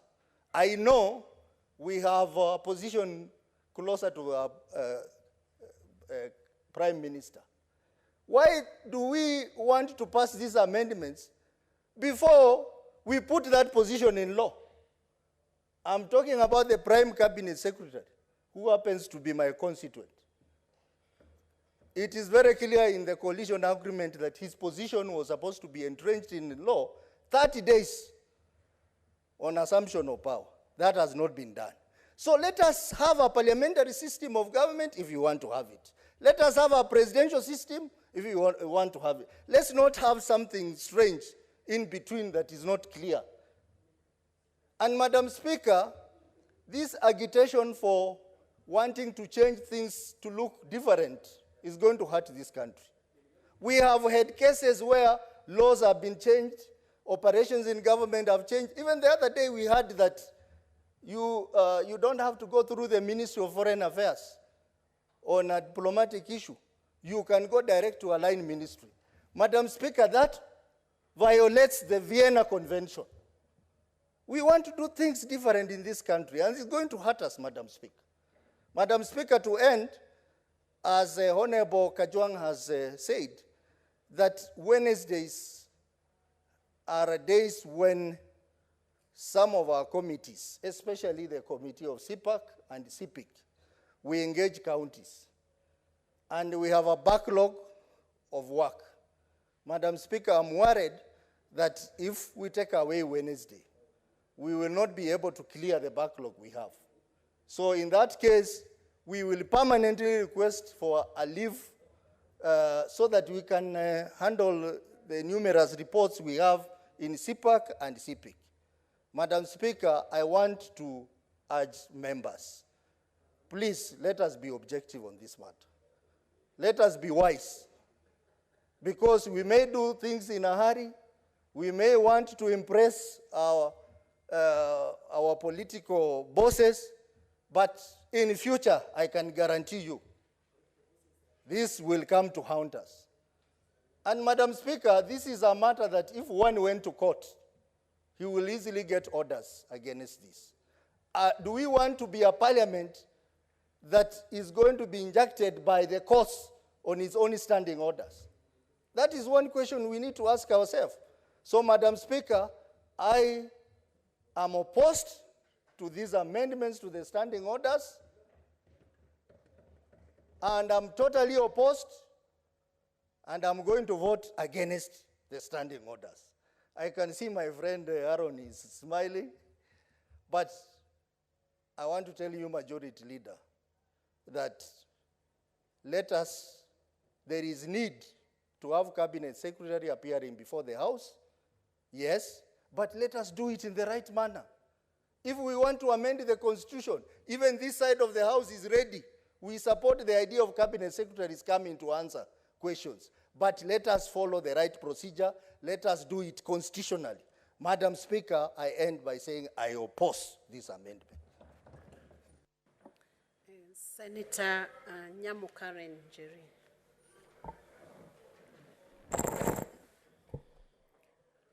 Madam Speaker, I wonder how any member of this Senate would have an issue with cabinet secretaries coming to answer the people's concerns at the floor of this House.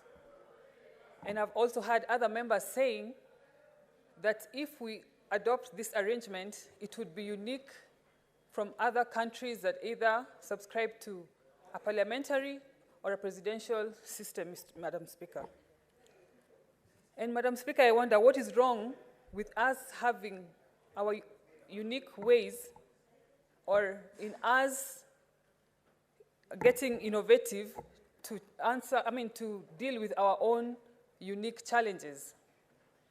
Mr. Speaker, there are many many statements have been brought in this House addressed to committees. I happen to sit in the Security Committee, where I am Vice Chair, and this committee happens to have the highest number of statements at 33 statements, Mr. Speaker. And getting these answers to the floor happens to take ages. Mr. Speaker, also the issue of communication, there is also the aspect of distortion in communication. It is best that the cabinet secretaries come here and answer these concerns themselves, so that we don't have any distortion of information.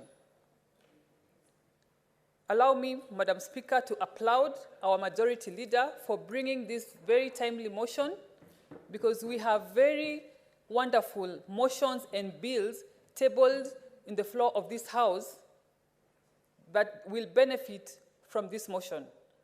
Personally, I have brought before this motion a proposal to increase the minimum wage from 15,000 to 22,000, Madam Speaker. And if we get to pass this motion, such motions are going to get passed in good time so that we can serve the country, Madam Speaker. And with that, I support this motion. Thank you. Thank you, Senator Nyamu. Senator Edwin Sifuna wa Kenya.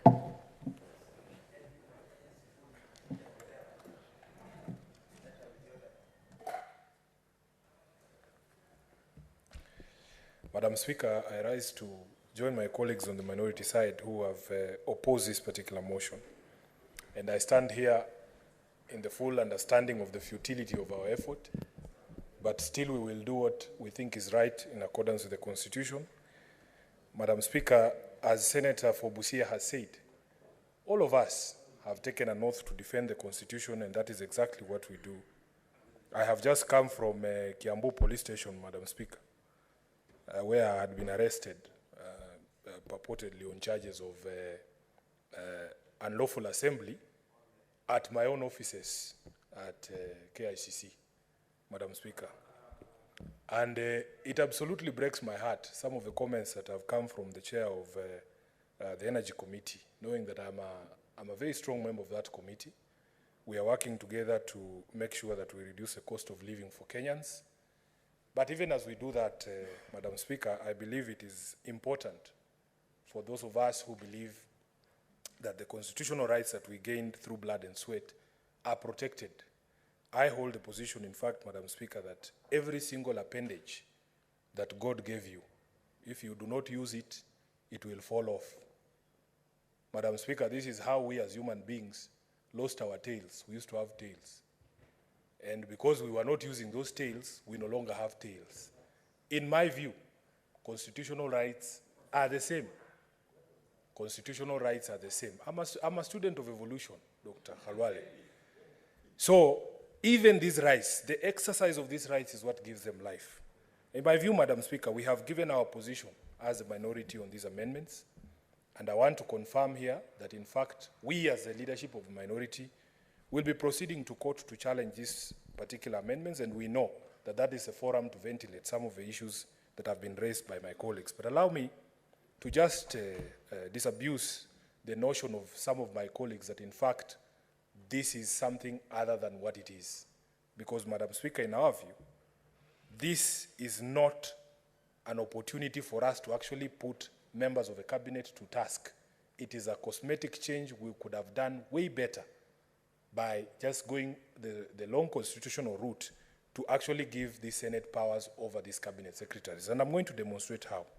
Madam Speaker, my colleagues who think, and I like what Senator Esio Kenyuri was saying, but I hope that she listens to us also, that, Madam Speaker, in fact, if you look at the rules that were passed by the majority side, because the record of the Senate indicates, although yes, it is now a decision of the Senate, the minority, in fact, did not participate in that decision, and that's why we are taking the matter up.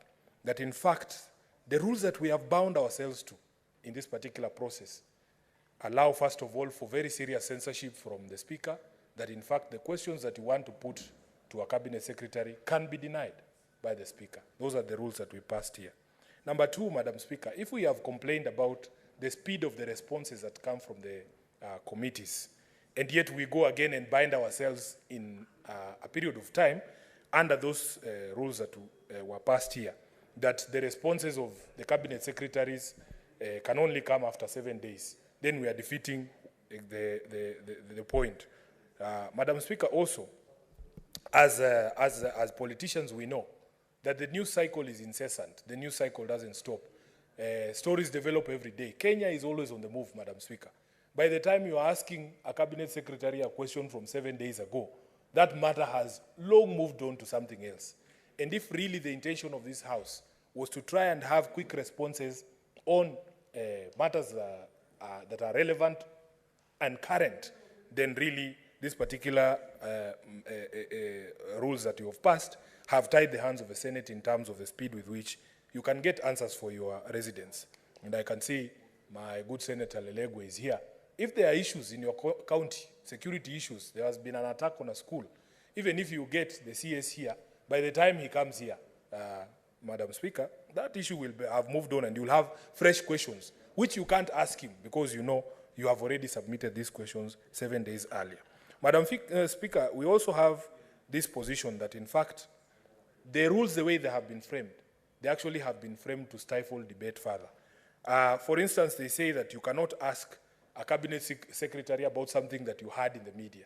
Madam Speaker, I'll give you a classic example, and I wish the senator for Uasin Gishu, the chair of Health Committee, was here. Just a few weeks back, I read in a newspaper that there was this policy. It was actually a secret policy in the Ministry of Health that was going to restrict labor migration in health services to other countries. The media are partners in the democratic process, Madam Speaker. Many, many things have been unearthed. We as individual citizens do not have the sort of investigative tools or the tools that are available to the media to always know what is going on in the country. Madam Speaker, if you have read today's papers, there are a lot of revelations about some of the things that are going on in the country. If I had not read that report in the newspaper about that health policy, I would not have used the platform of this House to now get clarification from the Ministry of Health. And indeed, I attended sessions of the Health Committee where the stakeholders came. The Ministry of Labor confirmed that they are not aware of such a policy. It is a policy in the Ministry of Health. The stakeholders confirmed to us that, yes, it is a secret policy in the Ministry of Health. They had actually been given some circular, and that they, in fact, had not participated in formulation of that policy. So you cannot ban or outlaw asking questions by members from things that they have seen from media, and yet these media are very critical partners in democratization. I want my colleagues to know that you cannot ask a cabinet secretary a quotation from his own speech. You can't ask a cabinet secretary a question about a quotation from his own speech.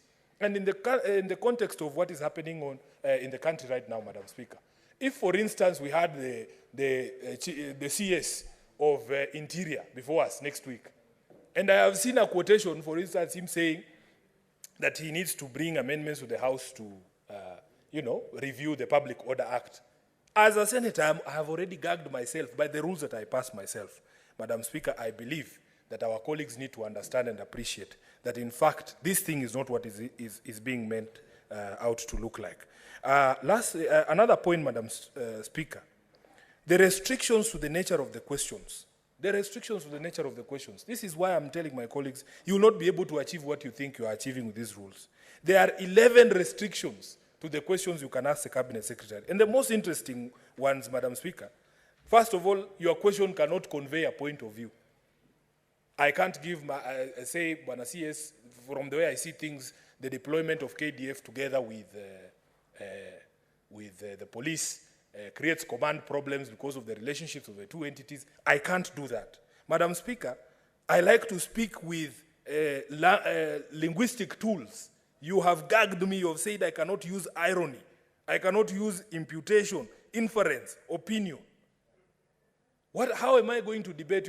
Maybe other people have capacity to speak devoid of these linguistic devices.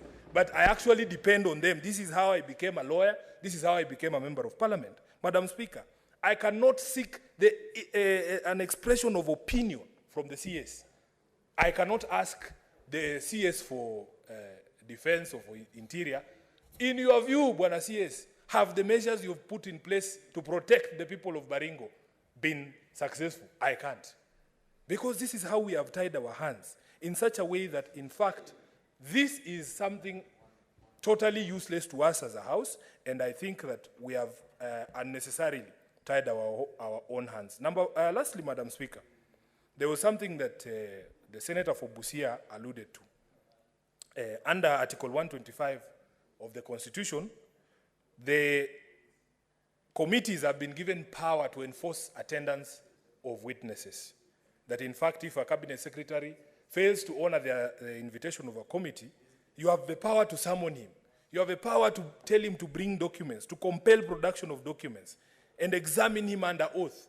I have not seen a provision here that will allow us to examine the Cabinet Secretary under oath. If he comes and he refuses to take oath, and I have seen in our committee at PAC, there are governors who came and insisted to be shown what is the provision that requires me to take an oath. Luckily for us, we have the Constitution to hide under.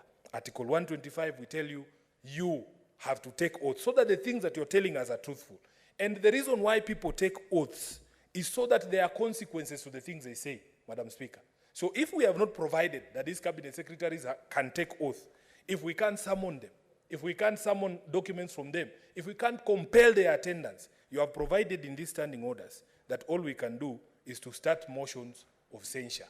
Madam Speaker, why would we as a House take away powers, constitutional powers that have already been granted to committees of the House, and yet the entire House is not availed those same tools? So, Madam Speaker, for me, and having said that we needed to respect the structures in our Constitution, their separation of powers, other institutions are defending their turf. We are the only institution of the three arms of government that are giving away their role in the democratic space in this country. I saw it the other day, the courts very strongly pushed back against an attempt by some people to bring in the courts in terms of enforcement of Article 37 rights, and they said everybody has their role. Why are we as a parliament, why are we as a Senate, Madam Speaker, ceding ground? And every single ground you cede is going to be taken up by another arm or body. Luckily for us, because we still have an opportunity to ventilate these matters before the courts, we are hoping that we will be able to succeed before any of these people steps here and soils this hallowed house. I thank you, Madam Speaker. Lastly, we'll have Senator David Wafula. Yes. Asante sana Mheshimiwa Spika. Nimesikiza maoni kutoka pande zote na naona muda unasonga. Watu kwetu kule nyumbani husema, na nitaomba nizungumze kwa lugha asilia kisha nitafsiri. Fisi aliambia jiwe, japo utanyamaza umesikia. Wakasi la wawulile. Ndugu zangu Mheshimiwa Sifuna na wenzake What is your point of Wame- order, Senator Sifuna?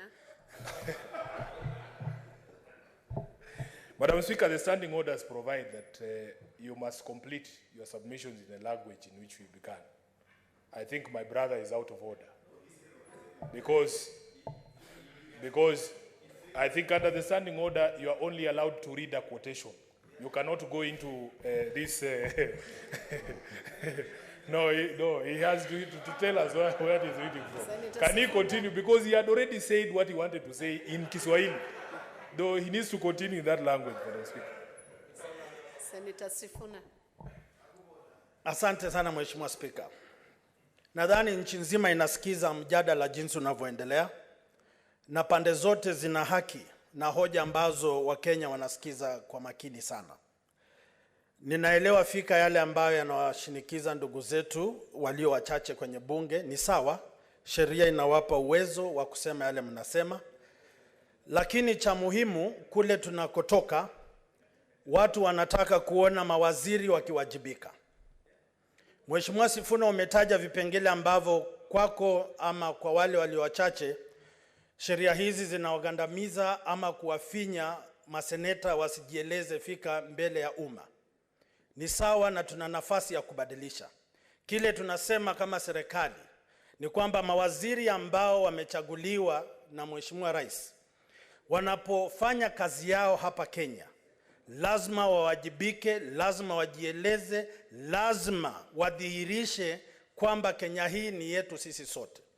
Kwa mfano, Mheshimiwa Spika, juzi tumeona baraza la mawaziri na lilikuwa kwa vyombo vya habari kwamba kutakuwa na kubinafsisha mashirika ya serikali, mahoteli na nyenzo tofauti za serikali. Ni sawa. Lakini hapo kuna mawaziri ambao tunawangoja hapa. Kama ni waziri wa ukulima, kama ni waziri wa biashara, aje atueleze aliuliza nani ruhusa ya kubinafsisha mali ya serikali. Kwa sababu sisi ndio viongozi ambao tunawakilisha wa Kenya. Kwa mfano mimi kama seneta wa Bungoma, hatutakubali kubinafsisha kiwanda cha Nzoia pasipo kuhusisha wapiga kura wa kaunti ya Bungoma. Na hivi kwamba wale ambao wanatoka pembe mbalimbali za hapa Kenya, vile vile lazima waziri waje hapa tuwaweke kwa msasa na watundike juu msalabani jinsi Mheshimiwa Mngatana alisema. Kwa sababu Wakenya wana haki ya kupata majibu kutoka kwa mawaziri. Kwa mfano kuna maeneo ya mipaka hapa Kenya, kule Malaba na kule Busia, kumekuwa na shida ya barabara. Hawa mawaziri kazi yao si kupiga picha jinsi nilisema jana. Waje watueleze bajeti tumewapa, wanatupa sisi wa Kenya haki yetu ama wao ni kujinafsisha na kufurahia matunda ya serikali. Sasa mimi naunga mkono wangu kiongozi walio wengi kwamba mawaziri waje. Lakini vile ndugu yangu amesema Mheshimiwa Sifuna, tufunguliwe milango tuzungumze, wa Kenya wasikie. Kama ni lugha tuseme, kama ni mifano tutoe, kwa sababu wanaporudi kwa baraza la mawaziri waambie Mheshimiwa Rais tumewauliza maswali wameshindwa kujibu, waende wafanye masomo ya ziada nyumbani, tukiwaita tena Mheshimiwa Khalwale watupe majibu tunayotaka. Watu wa Mombasa tunasikia bandari liko kwa shida. Lazima waziri aje atueleze ni mikataba gani, ni nani wanahusika, na kama tuna haki ama tuna hoja za kudhibitisha kwamba kuna watu wanataka kupora nchi ya Kenya, tuanase. Na sisi ndio wengi katika jumba la Senate, Mheshimiwa Spika. Sioni nini kitatutisha, lakini lazima tufuate sheria.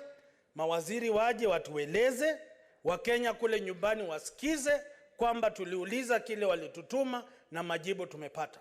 Mwisho kabisa. Okay, asante Mheshimiwa Spika, nashukuru kwa fursa hii. Naomba tuendelee na yale tunayopaswa kuendelea. Asante Mheshimiwa Spika. Unaunga mkono ama unapinga? Unga mkono na kila kitu Mheshimiwa Spika.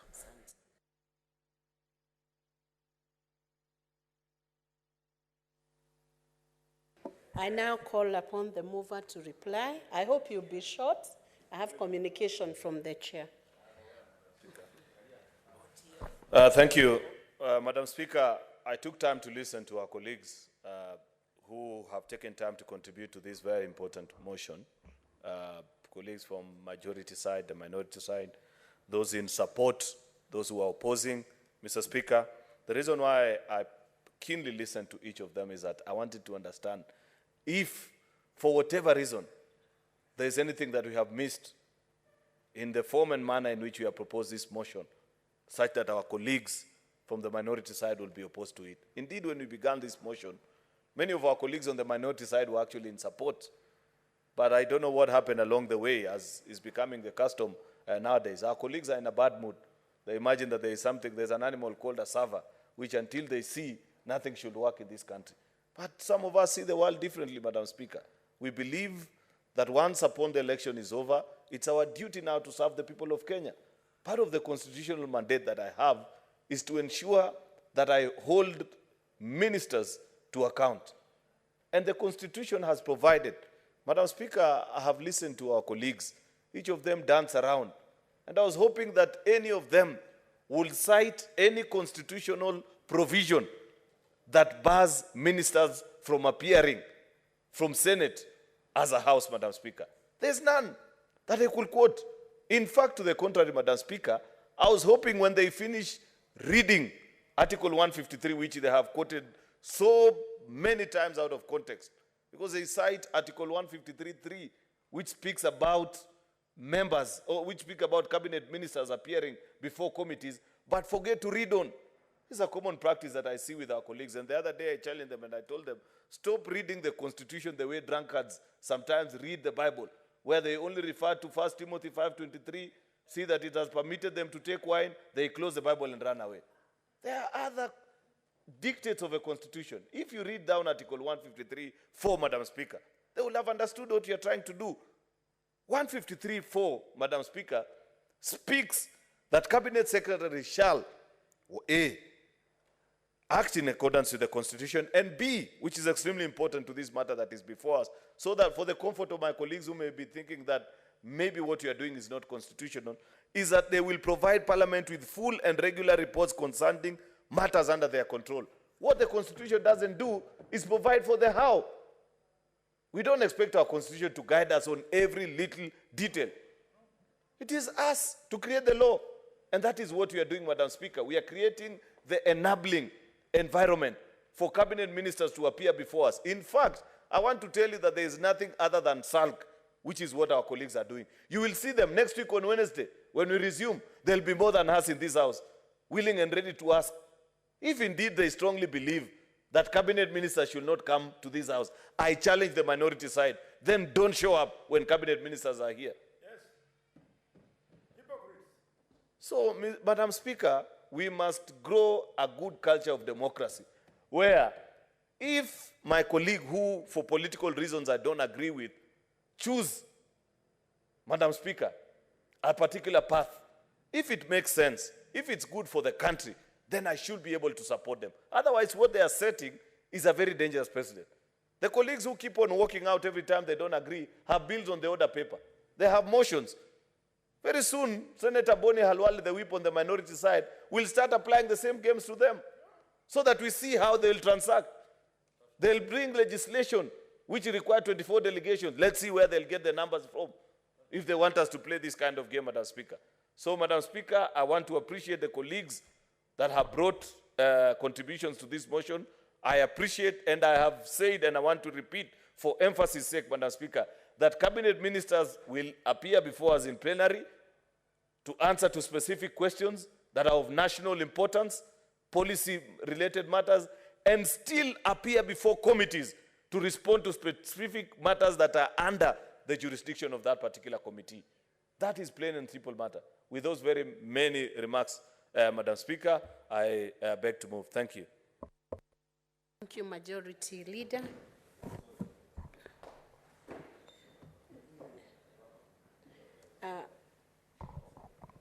Pursuant to Standing Order 84.1, I hereby make a determination that the matter does not affect counties and put the question, Honorable Senators, that notwithstanding the resolution of the Senate on the approval of the Senate calendar made on 16th February 2023, and noting the resolution of the Senate made on Thursday 23rd March 2023, on the 5th report of the Procedure and Rules Committee on the amendments to the standing orders of the Senate, and pursuant to Standing Order 32.4, the Senate resolves to amend its calendar regular sessions of the Senate for the second session 2023 to provide for morning sittings on Wednesdays pursuant to Standing Order 34. Will as many as are of that opinion say aye? Aye. Will as many as are of a contrary opinion say nay? The ayes have it.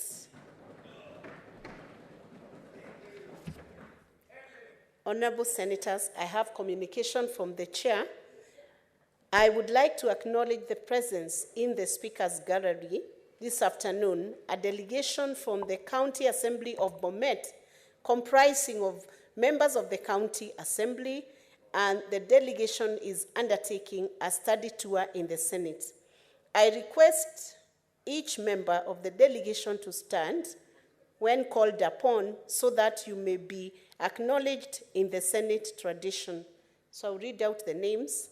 Honorable Paul Kirui, Majority Leader and MCA, Danaibosi Ward. Honorable Philip Koril, MCA, Kipkeres Ward. Honorable Wesley Kiprotich, MCA, Chabas Ward. Honorable Leonard Rotich, MCA, Chesion Ward. Honorable Senators, in our usual tradition of receiving and welcoming visitors to Parliament, I extend a warm welcome to the delegation, and on behalf of the Senate, and on my own behalf, wish them a fruitful visit. Thank you. I would wish to request the Honorable Senator from Bomet County to welcome this delegation. Thank you very much, Madam Speaker. And I would like to join you in welcoming the delegation of the honorable members of the County Assembly of Bomet, led by the Majority Leader, to this House. Madam Speaker, the team led by the Honorable Majority Leader, commonly known as Back in the Village, Clear Boyot, Madam Speaker, is a committee under County Assembly Service Board. This is a committee that is also dealing with planning and strategy as a subcommittee, and the responsibility that that committee is dealing with is very important and almost in terms of performance of the House. Madam Speaker, I want to encourage them as I welcome that the tradition of this House and the tradition of the County Assembly where they come from gives them the responsibility, which I believe they have experienced in their tour today in the Senate and I'm aware in the National Assembly, the ability to ensure that they pivot their role as members of the committee to ensure that the Assembly is efficient and responsible in its functioning to serve the people of Bomet. Part of the role of the Assembly is similar to the role of this House in terms of their oversight role. That oversight role, Madam Speaker, is to ensure that service to the people of the Assembly is equally the service to the people of the County of Bomet. I want to encourage them to go back having attained not one but several opportunities that they will experience. Madam Speaker, the team, if you will allow me, I'm aware the time is running, comprise very experienced members of the Assembly. The Honorable Philip Korir is a three-timer in the Assembly from Kipkeres Ward. The Honorable Kiprotich is the former Deputy Speaker of the Assembly and also second-timer in the House. The Honorable Deputy Speaker, Madam Speaker, is my former teacher in my school. And I'm happy to see them also taking the lead in the County Assembly of Bomet, and I encourage them to go back a better team. I thank you.